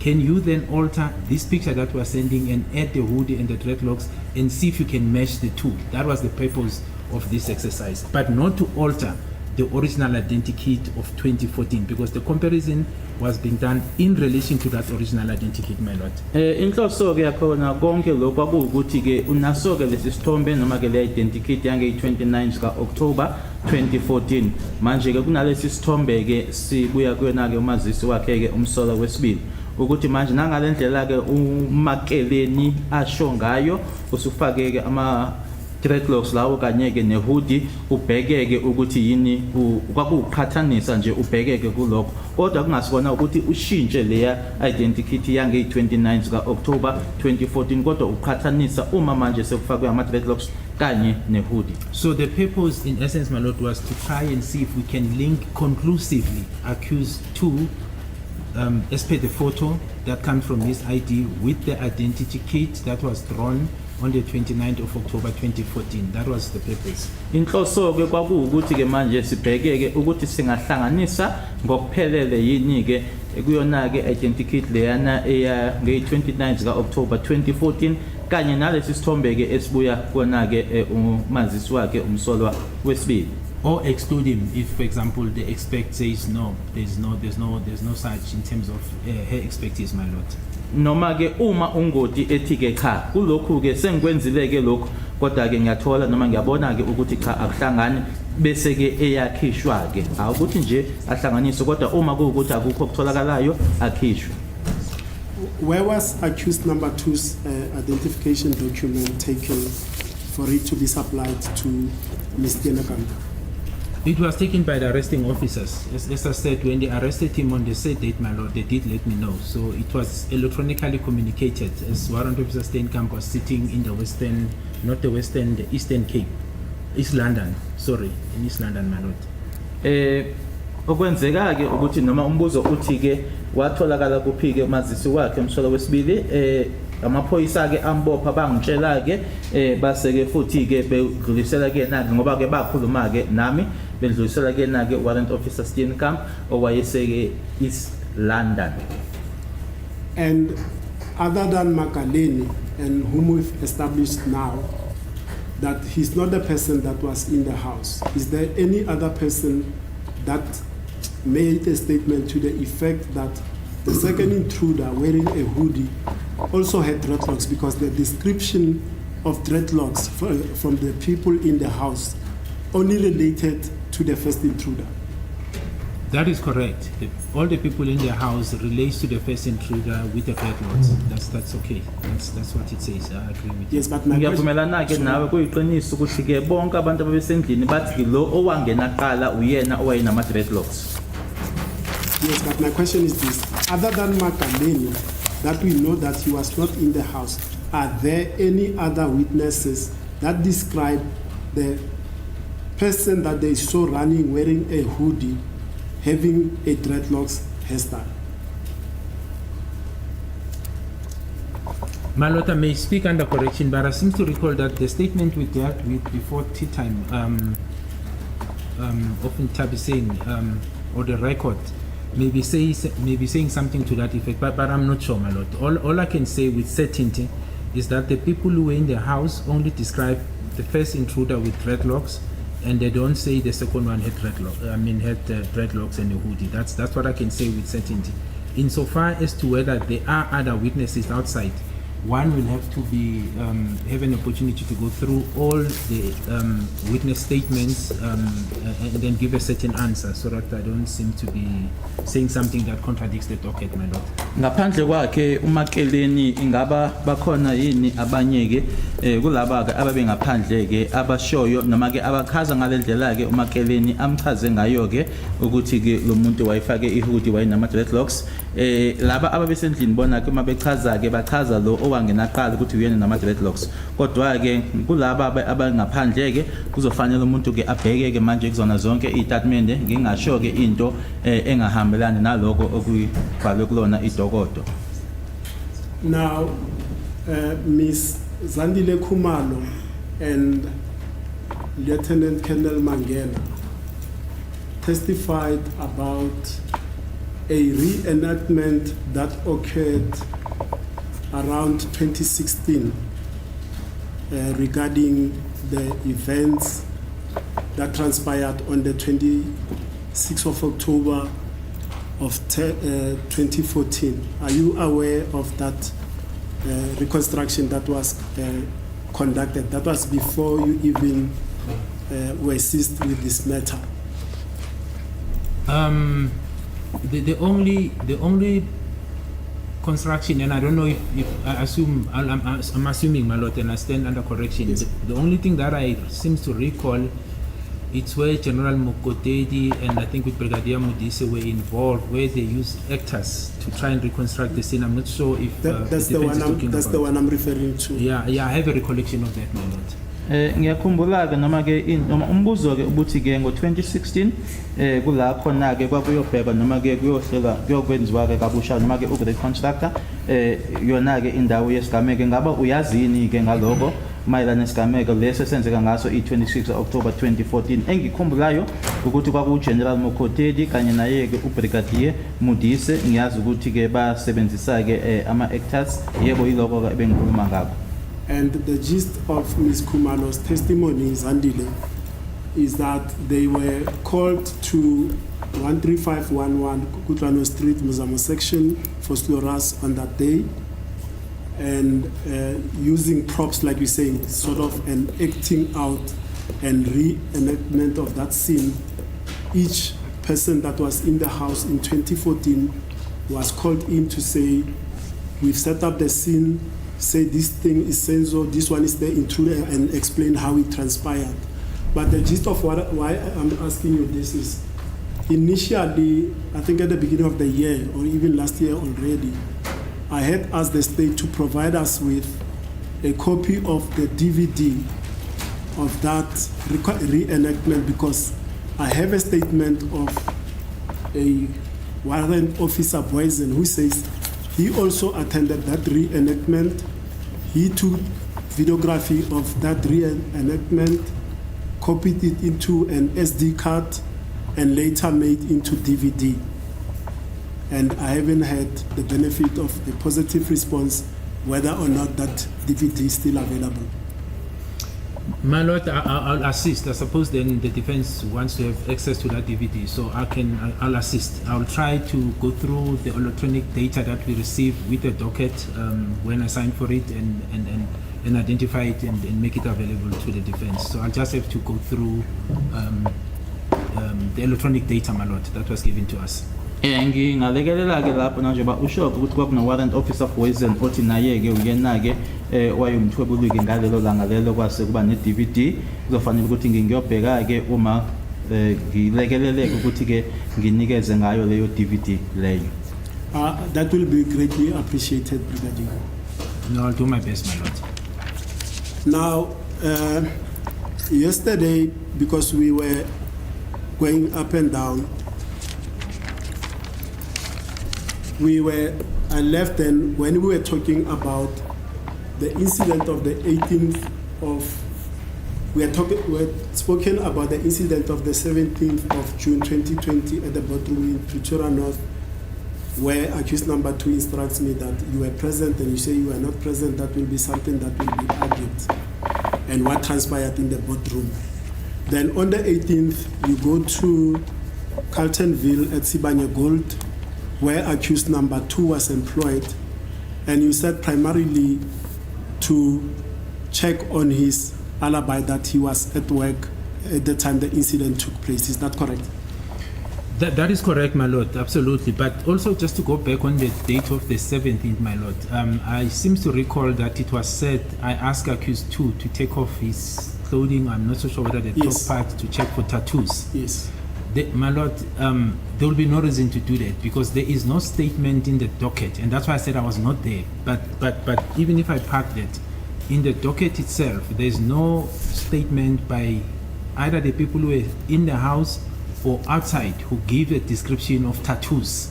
So that exercise, even if I was present, I wouldn't ask him to do that because there's no description that is given that the second suspect or even the first suspect had tattoos. You can just, the description in terms of the dreadlocks, the clothing, goes insofar as that, but no description of tattoos was given, my Lord.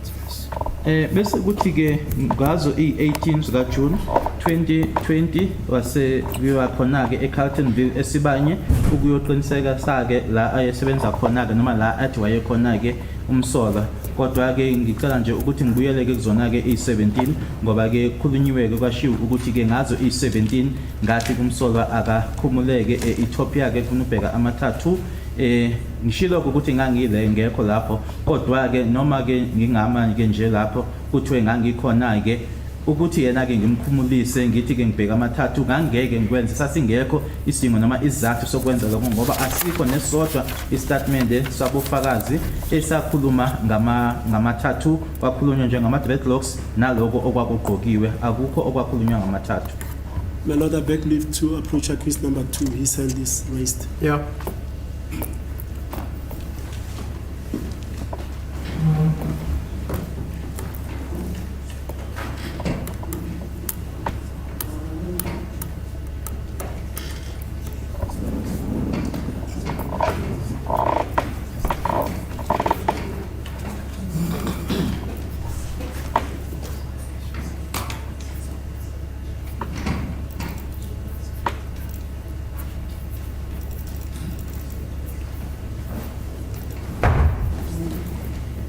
Thank you, my Lord. I mean, that's it.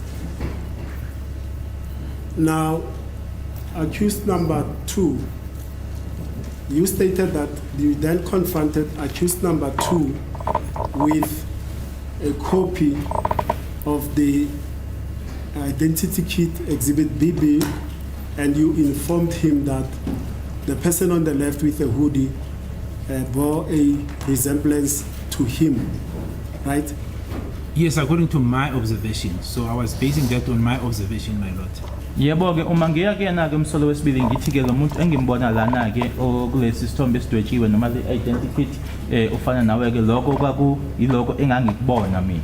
And further that you then confronted him and said, I'm sitting with information that shows me that you are a person of interest or a suspect in the Senzo Meyiwa murder case, right? Yes, I did, but that's not how the sequence is correct. But I think the sequencing is not accurate, my lord. That was put at the beginning after he was warned according to his rights, and that this assertion that I'm sitting with information that he may be involved in the murder of Senzo Meyiwa, that was put at the beginning. Subsequent to that, then a response was given to me, my lord, that no, he was not there. And I even alluded to the fact that, my lord, it was interesting to me, or I find it interesting in that he was able to specify the specific date of this incident, the 26th of October 2014, that he was at work. And then subsequently, then we followed that alibi, which was found to be false. So that is the sequence that I'm laying. Thereafter, after the alibi was then denied, then the identity kit then kicks in terms of saying my view relating to the identity kit, which was also denied by accused number 2 in terms of him saying it's a mistaken identity. That's how it unfolded, my lord, leading to the identity kit confrontation. Mina ke ngizoyibeka noma ngizoyisho ke ngokulandelelana kwayo ukuthi kwenzeka kanjani ke kwakusekuqaleni ke uma ke la engangi mtshela khona ke ukuthi ke umuntu osolakalayo noma ke umsolwa ke kwisigameko sokubulawa kwakhe ke uSenzo Meyiwa ila asho khona ke ukuthi cha yena ke kwase kusho yena ke ukuthi ke cha ngalo lelo langa yi26 zika October 2014 yena ke wayesemsebenzini ila manje sesiya khona ke emsebenzini ukuyoqinisekisa lokho uma sekutholakala ukuthi akusilona ke iqiniso ila khona sengikhipha khona ke manje isithombe noma phecelezi ke identity kit nayo ke aphika athi cha kwenziwa iphutha la. And at Carltonville, where accused 2 was employed, you then attended upon 2 areas.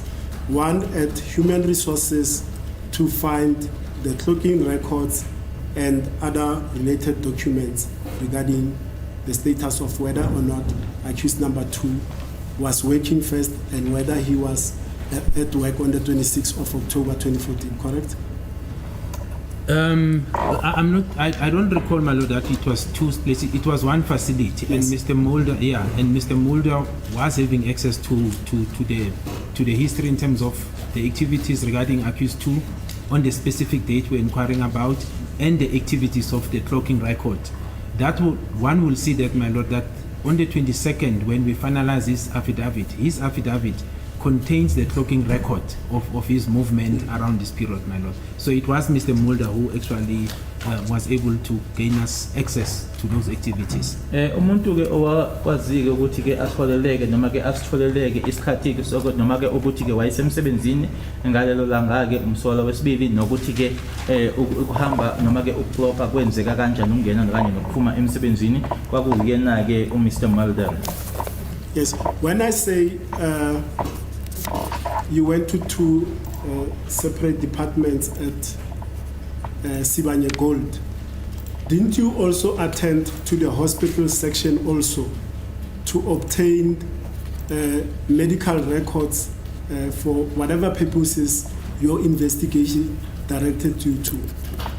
No, I don't recall that, my lord. The examination where I was present when accused 2 was examined was on the 22nd after he made appearances on the charge of possession in Northwest, and subsequently then I think we went to Dr. Tokwe. That's my recollection, and that is where the dental report was given. Mina ke ngikhumbula engangikhona ke kwakungazo 22 kwakusemuva kokuthi ke ebingelele imantshi ke ummangalela enkantolo kwasekiwa kuyena ke khona eNorthwest kwasekiwa kuyena ke udokotela uThokwe. Now, just touching on that one, then we'll continue with this aspect of the visit to Sibanye Gold. The issue of the golden tooth, where accused 2 is now taken to Dr. Thokwe. Other than Magaleni, the witnesses in the house who describe a second intruder as tall, dark, wearing a hoodie, did they also describe that intruder had a golden inset on his teeth? No, my recollection, my lord, is that there may be one statement that identifies the first intruder as having a gold tooth, but then I think that statement was then supplemented by that person, I think, saying he's not sure. I think it could be Ms. Zandi Kumalo, but I stand under correction, but I can also, after lunch, be specific, my lord. But there is a statement to that effect, but it refers to the first intruder. That is insofar as the people who were inside the house. Cabanga ukuthi ke sikhona ke istatement la abantu ke ababesendlini ke bashoyo ke ukuthi lo waqala ke waye nezinyo legolide kodwa ngicabanga ukuthi ke kwakuyena uMizandi Khumalo kodwa ke ngizobheka ke uqinisekisa ukuthi ikona ke lokho engikushoyo kodwa ngicabanga ukuthi kamuva ke wayese esishintsha ke noma ke eyishintsha leyo nkulumo leyo. Okay, now let's revert back to Carltonville. Accused number 2 instructs me that at Carltonville, indeed, he led the investigative team to his shaft where he worked, and clocking records and other HR-related documents were obtained. And thereafter, he was taken to the hospital section because there was an issue to check whether the accused had had an injury during a mining accident that the investigative team wanted to follow. And if also I'm correct, Sergeant Mohane testified to that effect that accused 2 was taken to the hospital section of the mining complex for that purpose. My lord, if he was taken, and if Sergeant Mohane testified to that effect, it would have been before I arrived. When I arrived, as I said, my lord, the sequence of events were exactly as to where he was. Alibi followed, found to be false, identikit, which was then denied by him.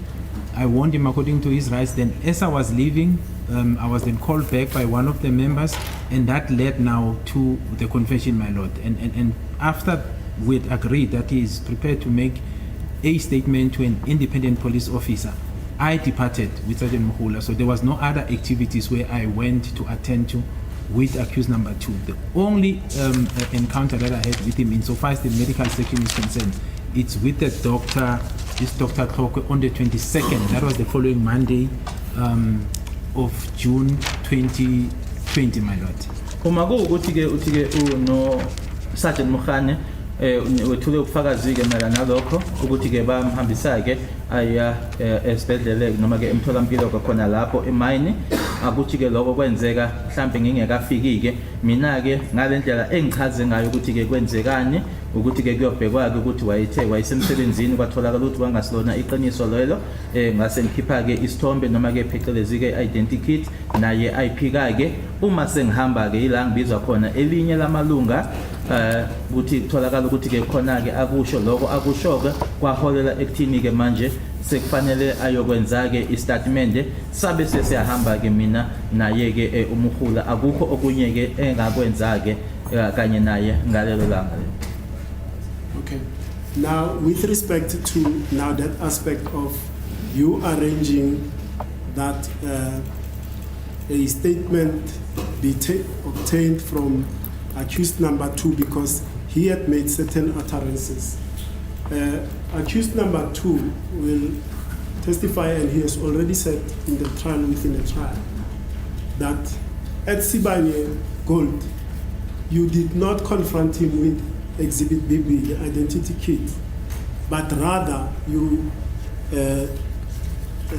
confronted him with a photo that is part of Exhibit S, that will be photo 47, which depicts a red motor vehicle with persons around, and in the background on the other side of the car there is a person wearing blue clothing with a cap.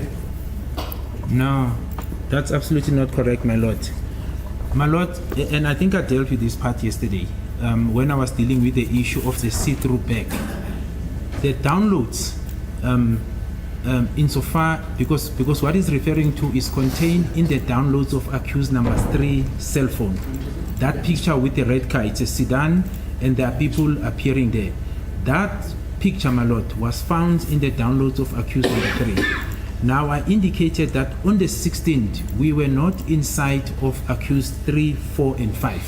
It is after the confession of the 19th, and obviously him talking to me on the 18th and subsequently it being written down on the 19th and 24, that the analysis towards accused 3 in terms of the case number, the firearm that was seized from him, exhibits taken from him, were actually paid attention to. Now the statement from the downloader, this is now Sergeant Mabasa, from Brixton, where the downloads of accused 3 were contained, was only made available or commissioned on the 17th of August 2020. So I could not have shown him, the essence of what I'm saying, my lord, I could not have shown him a photo that is contained in the downloads of accused 3 cell phone because I was not in possession of those downloads. The first data came to me around August 2017 when I received it from Sergeant Mabaso. Then subsequently, the analysis was done by Kenneth Stein. So that is not correct. I was not in possession of that picture. Absolutely, qiniso ke uma ngabe ethi mina ke angizange ngize noma ke uma ngiza kuyena ke ngeza ke nginalesi sithombe lesi esasinemoto yobomvu kunabantu abami kuyona ke kunomuntu ome ngasemuva ke ogqoke impahla noma ezibhlungu ngombala ngoba ke okwenzeka ngaleso sikhathi leso ke akukho enganginakho noma ke engangikwazi noma ekwakukhomba umsolo wesithathu wesine umhlalo wesihlanu okwenzeka ukuthi leyo picture noma ke leso sithombe akhuluma ngaso isithombe esikuma downloads omakhalekhukhwini akhe umsolwa wesithathu futhi ke istatement engasithola sakhe uMabasa okuyena waseBrixton okuyena owenza lo ma downloads kwasangasithola nge-17 zika August ngo-2020 ngaleso sikhathi leso ke ngikhuluma naye umsolwa wesibili lawo ma downloads lawo ngangingenawo. And my lord, I even said that is why I had no knowledge of this see-through bag when we went to interview accused 3 on the 30th of June because accused 3 was interviewed and measured on the 30th of June 2020 because I did not have that see-through bag picture and the linkages even when we went to interview him. So on the 17th or 18th rather, when I came across accused 2. I had no access to the downloads in that picture. Futhi ke nanjengoba ke i-interview noma ke inhlolo khona engayenza naye umsolo wesithathu yayingeyipeti zika June 2020 akukho nengakhuluma naye mayelana nalesiya naleliya saka ke lalinemali leli elibonakalayo ke noma ukubonayo ngaphakathi kulona ukuthi linani ngoba ke lawo ma-downloads lawo ngangingenawo ukusho ukuthi ngingazo i-18 zika June 2020 uma ngikhuluma naye umsolo wesibili lawo ma-downloads lawo ngangingenawo noma lezo ithombe lezo ngangingenawo. Let me just correct myself, Brigadier, because accused 2 has just mouthed to me to say, in fact, it was not at Carltonville when you confronted him with this photograph. It was at Pretoria North, SAPS, on the 17th of June 2020 in the boardroom. And he says specifically that it is you who showed him this picture with the person in the background with a cap with insignia that I cannot see, that is slightly bent, to say this person is accused number 2. No, but my lord, that's misleading. That's not correct.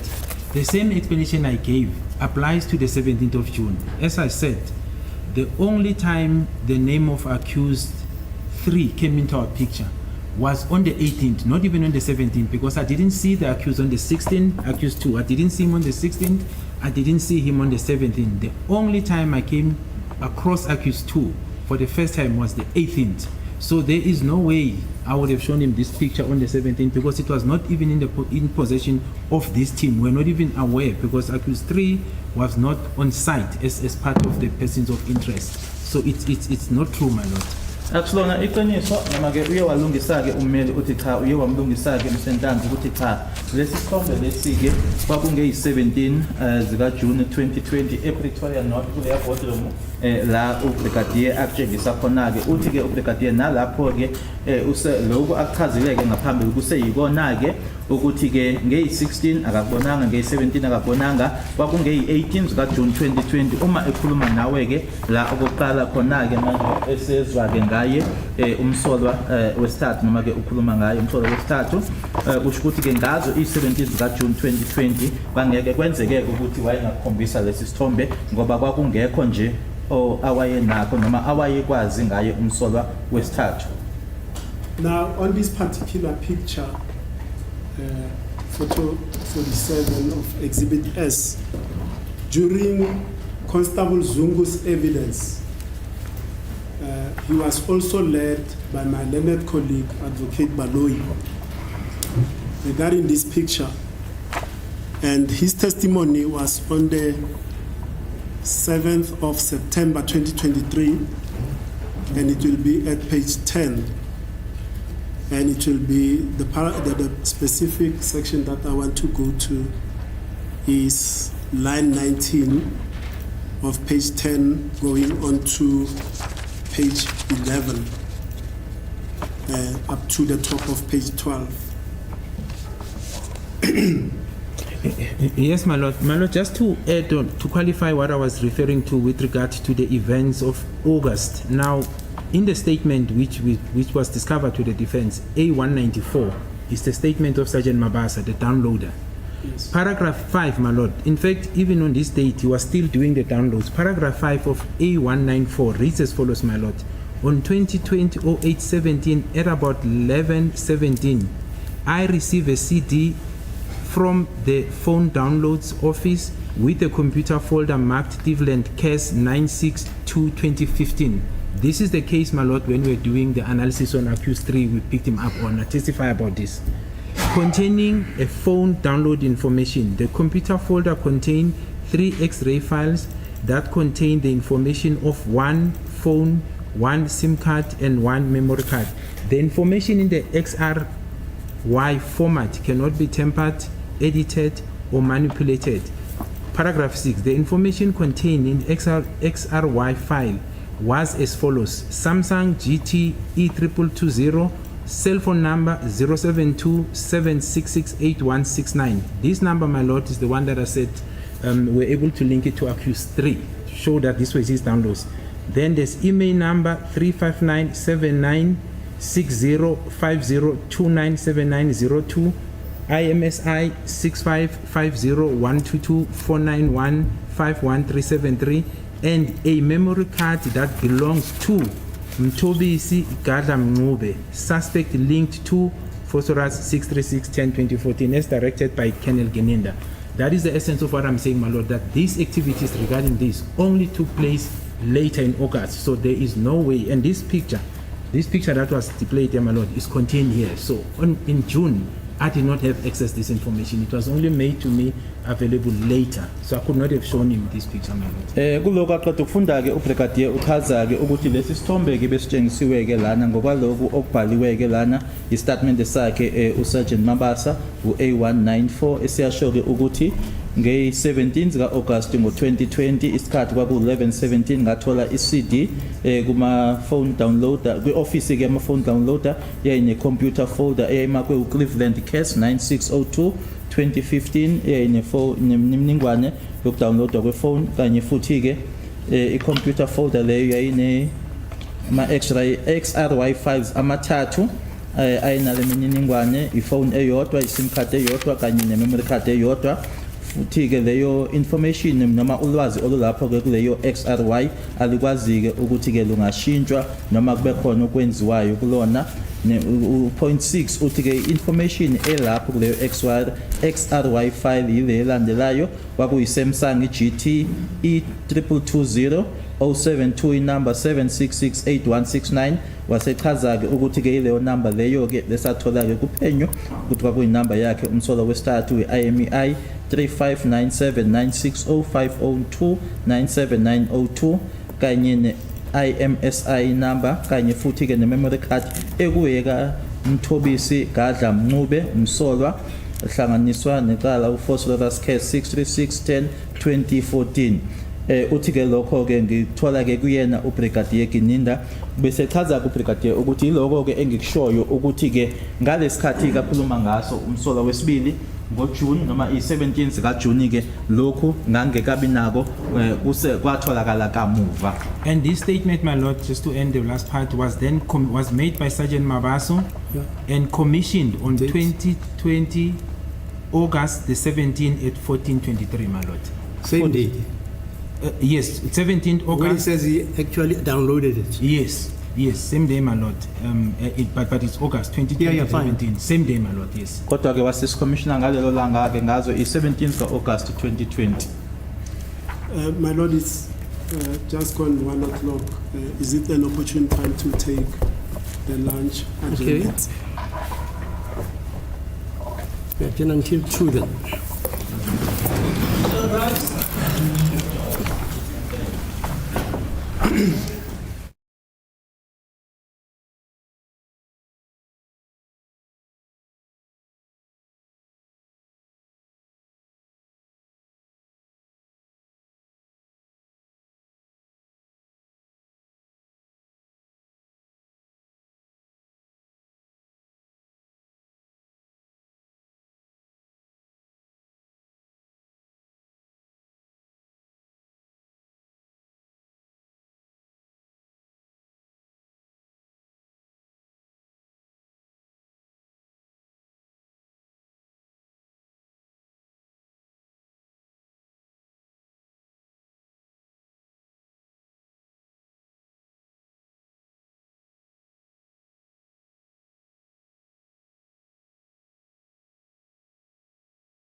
ihoodie akafaka akanawo futhi nama dreadlocks ukuthi ke manje ase uma efake lokho ke ihoodie kanye nama dreadlocks kube abese qhathanisa ke nale identity eseyikhona abheke ukuthi yini angayithola. And now let us go to that particular identity kit where the control image used was the ID. I've requested my learned colleague to download it for us so that it can be beamed. So I request that it be beamed and then I can take you through that. Okay. Just go to the photos. Let's go through.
Yeah, thank you.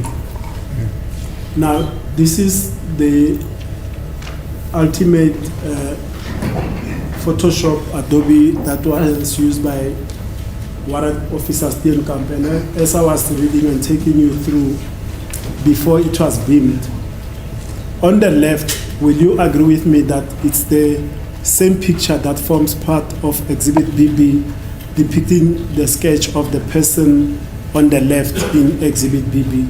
Yes, I'll agree with you, my lord. Yebo ke left sketch ke lesiyana sikuya no Exhibit BB noma ke umdwebo lo identified le yenziwa.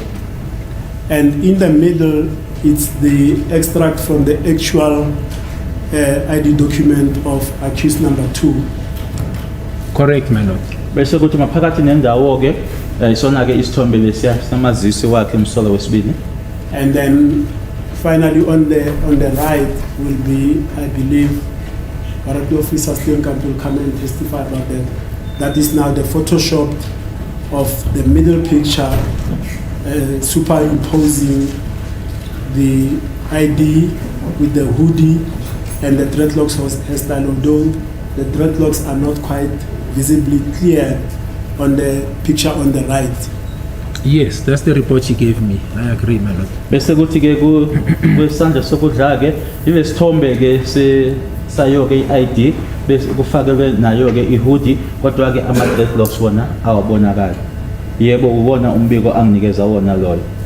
Now, as a lead investigator who relied on Makalene's statement, who introduced the second intruder or suspect B, wearing dreadlocks, having the golden insert on his tooth.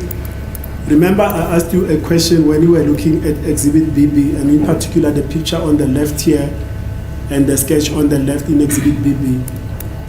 You were giving pointers to see what can you see and describe protruding on the left and right hand side of that picture. Remember that question? I do remember, my lord. Ngiyakhumbula ke kuthiwa ke angikhombe ke la kulesi ke isithombe ukuthi ke la emaceleni ke kuveleni noma yini ebonakalayo.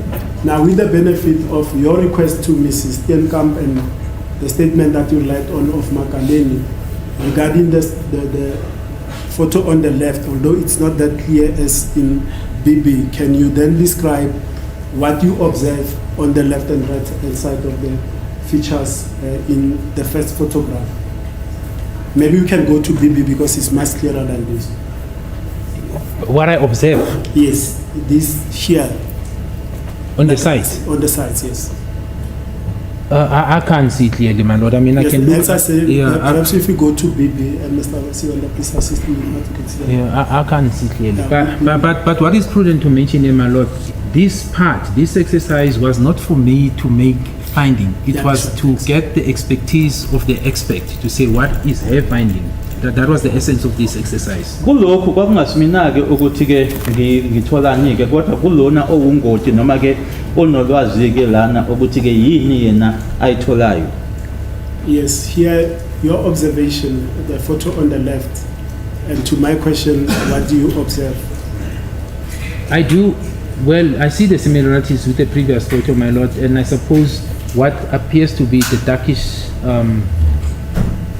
stripes on the left hand side, just below, just next to the cheeks, left and right hand side. I don't know, maybe Yes. that's Yeah. where the question is going. Yes. Ngiyabona ke lesi sithombe ke nalesi esindlulileke nalokhu ke ekusemaceleni ke kuma kuyinhlangothi zombili. And you said, what did you observe? Sorry, I missed that, Brigadier. I missed that. Which part? The one that you have just described now, what you see on the left and right Well, hand side of I'm saying the similarities of this picture on the left hand side. I mean, this picture on the left hand side is similar to the one that we just saw, where there's three pictures of the same person. But here it's clearer that on both left and right hand side, there's sort of like blackish marks, if I can call it, which it was put to me, my lord, that is like dreadlocks protruding on the left and right hand side. So that's what I can see. Engikubona ke lana ukuthi lesi sithombe ke nalesi ke esindlulile la bekunomuntu oyedwa ke kodwa kuyithombe ezintathu kodwa ke lana ke kunalokhu ke okumnyama noma ke ama marks abonakalayo ku left nangako right. Lokho obekushiwa ke kumina ukuthi ama dreadlocks ngoba kubukeka ngama dreadlocks. And with people in the house having not described the second intruder or suspect B to Mrs. Steenkamp, what was the purpose now of you requesting her to do that alteration with the superimposed identity document? Yeah, so my lord, I think we dealt with this part, and we can go through the statement of each and every person that was in the house. I did indicate that as much as Mrs. Steenkamp said they did not, Warrant Officer Steenkamp to be precise, did not mention the contribution which was attributed by the people who were in the house. If you look at their statements, the statements of the people who were in the house, they do give a description of the second suspect in terms of being skinny, tall. That is there. I went through that exercise now during lunchtime because you said we must check as to even if anyone from the neighbors described seeing people running out of the house. We'll come to that. Finish this one. Yes, yeah, I'm finishing there. I'm not going there. I just want to give you the context that in that process, then I had the opportunity to go through the statements as I was doing that exercise of the people who were in the house. They do give a description of the second suspect, my lord, in terms of being skinny and tall, and we can go through each and every one of those people who were in the house. There is the description. It's just that Warrant Officer Steenkamp, in her summary, she puts Makaleni insofar as the identification of the second suspect, but the people who were in the house. In fact, my lord, I also saw the statement of Zandi, who says in that statement, her initial statement, she can identify the second intruder specifically. She's very specific, and we can refer the court to the paragraph where she says this. Manje ke njengoba ke abantu laba babesendlini ke kungekho ke abakusho ke noma ke abamchazanga ke lo owesibili umsola kuyena ke uSteenkamp kwakuyini ke inhloso noma injongo yalokhu ngibhekile ke nanjengoba bukushilo ukuthi angibheke noma ngibuke istatement ke zalaba ababesendlini ke bayachaza ke noma ke bengashonga ke noma ke bengungabhalwanga ke kuyena iwarrant officer Steenkamp kodwa kuyistatement zabo noZandi futhi ngisibhekile istatement sakhe la ashoyo ke khona ukuthi lo owesibili umsola ngingamkhomba yena ke bayamchaza lapho ukuthi ke kwakumuntu nje onomzimba omncane futhi ke emude.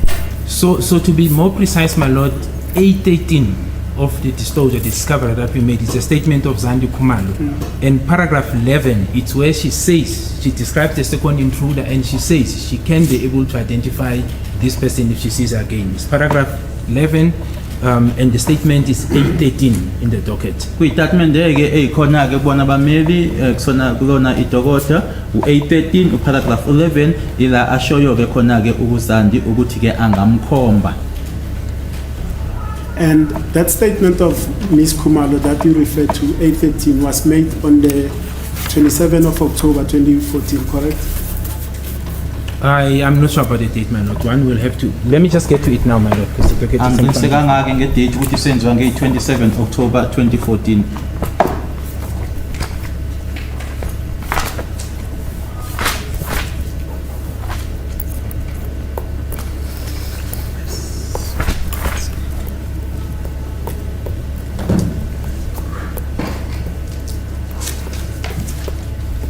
Yes, 27 October 2014. That is correct, my lord. Wait, At can you say? 1400 hours. Nge-27 October 2014 isikhathi ngo-2 1400. And the ID parade, I mean the ID kit compilation, do you know when that happened? 29. It was the 29th of October. That's my understanding. 29 of October 2014. I-ID kit lona yona ke yenziwa nge-29 October 2014. So a day apart from making her contemporaneous statement whilst the events are still fresh in her mind, a day later, having said in her statement, I can identify the second person, she sits with the sketch artist, yet she cannot even give the barest of descriptions. I think, my lord, in fairness to Ms. Zandi, that is a terrain that can be, I think, embarked on between with her and Warrant Officer Steenkamp, because I was not there. Wenze istatement sakhe ke nge-27 la ashoyo ke 27 October 2014 uyasho ukuthi angamkhomba, kodwa ke nge-29 ke makwenziwa ke le sketch akakwazi ke nokuthi amchazeke lapho kuyena Warrant Officer Steenkamp. Cabanga ukuthi lokho ke ngoba ke ngangekho mina lapho yinto ke leyo engakhulunywa naye ke uZandi kanye naye Warrant Officer Steenkamp. Because subsequent to this statement, my lord, in other statement that she made, there is nowhere where she had said she has now changed her mind and she can't identify the person. Ngoba ke emuva kwaleso statement la ashoyo khona ukuthi angamkhomba, asikho ke istatement ajikileke noma ashintshile kusona ukuthi cha manje sengishintsha umkhondo angeke ngikwazi ukuthi ngimkhombe. Just bear with me. I want to see the evidence of Ms. Kumalo on the 19th of July 2023. Yes.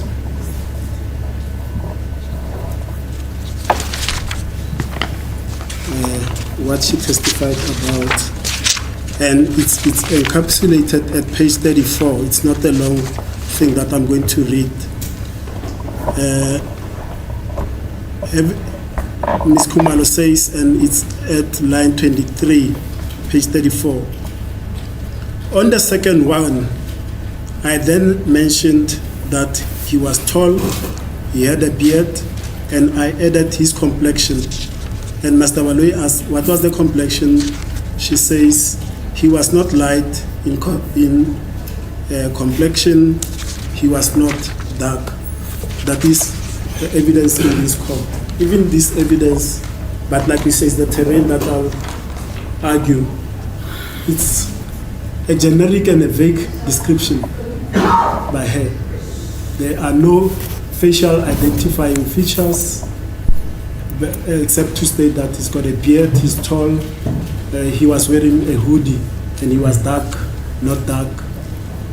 There are no unique identifying descriptors given by Zandile in her testimony, but that's not for you to answer. I'll argue that point. Agreed, my lord.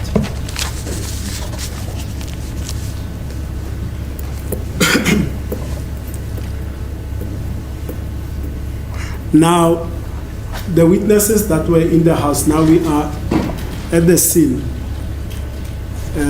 They describe how this incident happened, that two intruders come in. The one in front is short, is dark, got shiny skin, dots on his face, high cheekbones, dark in complexion, dreadlocks reaching up to the neck level. And I'm doing this deliberately because as they were testifying, they were gesturing by doing this, some of them. And that one is the first one to enter. He is in possession of a firearm. He then demands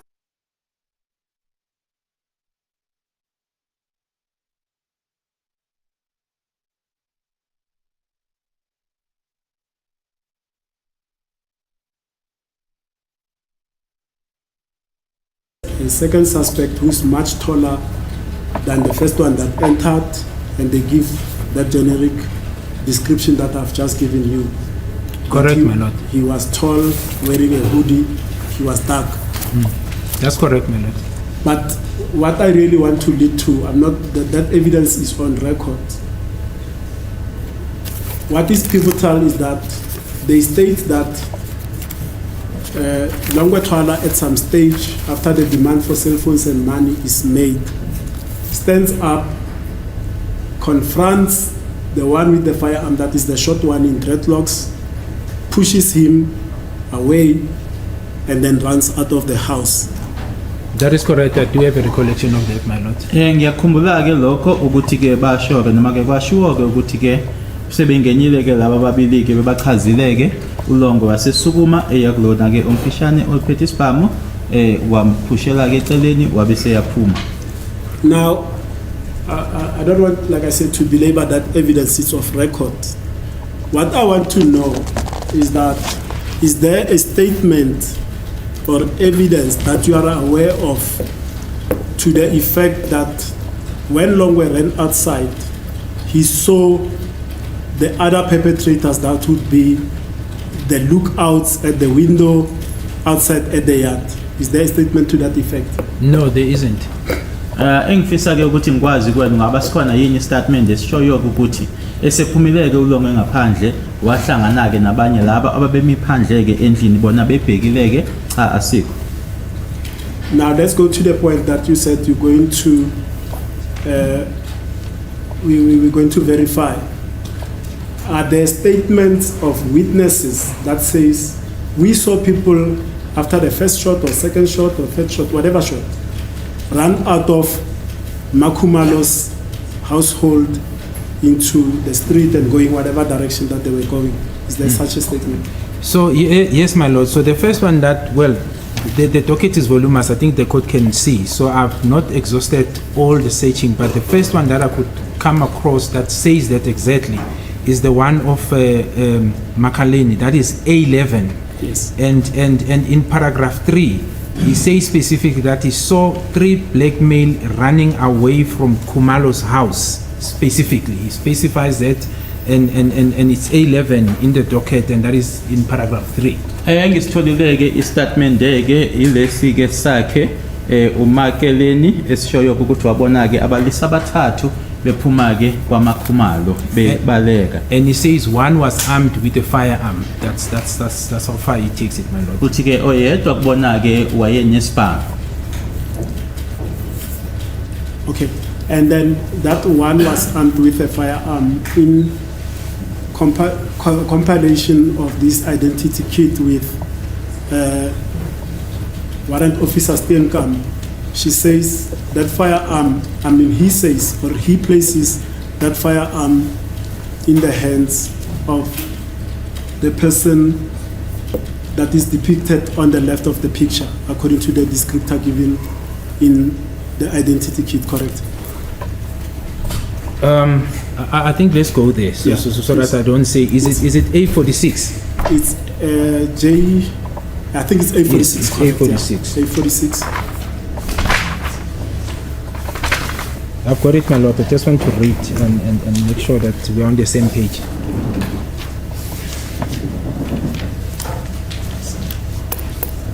I think where he says he was having something in his hand that looked like a firearm.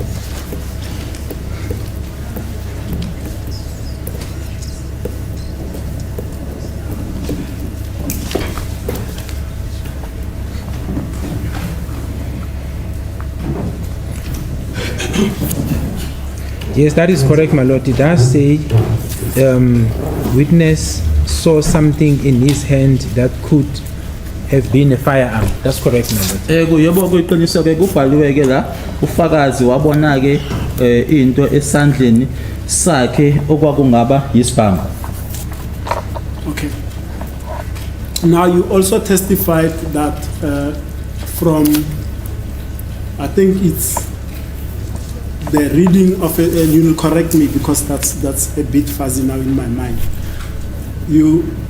A statement of Longwetwala that he, after the shots were fired, or the first shot was fired, he then ran back into the house. Correct me if I'm wrong on that aspect.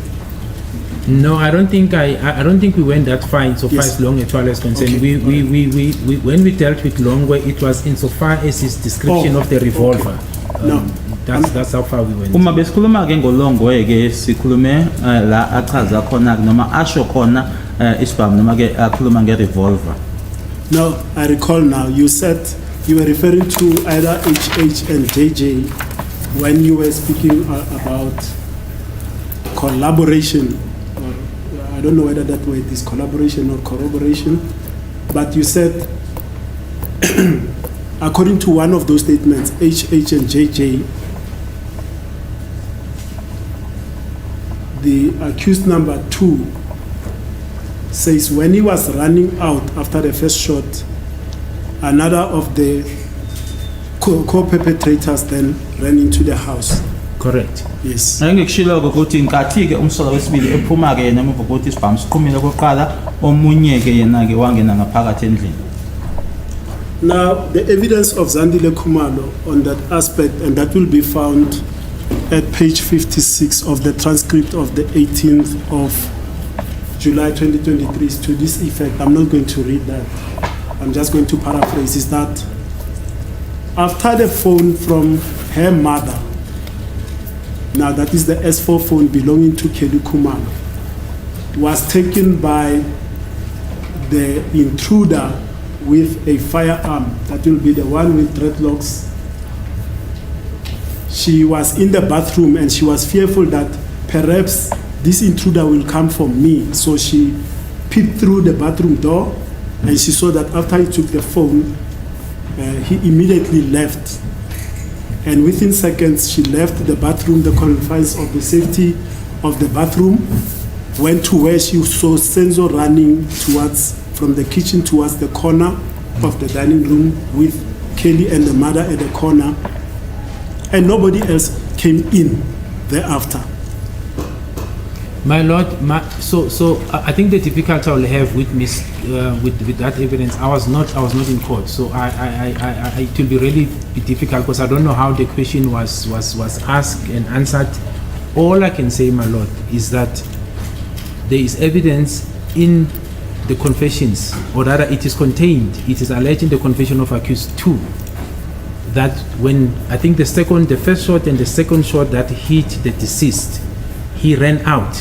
It is contained there. It's not what I'm saying or assuming.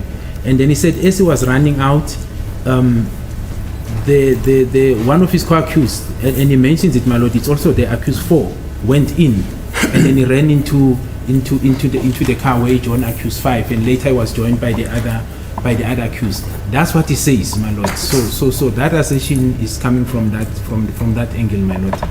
Uzandi Khumalo kubufakazi bakhe ke uthi ke wabaleka ke wayoqasha ke ebathroom walunguza ke khona ke wathatha ifoni kuma wakhe wasephuma ke yila khona ke yena ke aphuma khona ke ebathroom wabona ke uSenzo ebaleka ke akukho la asho khona ukuthi kunomuntu omunye owangena.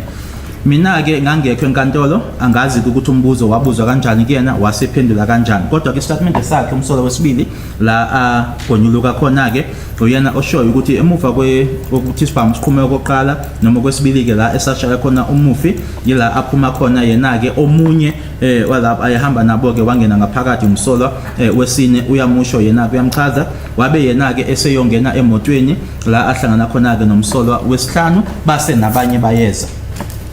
So as a please, my lord, I think that proposition needs to be put in its proper context.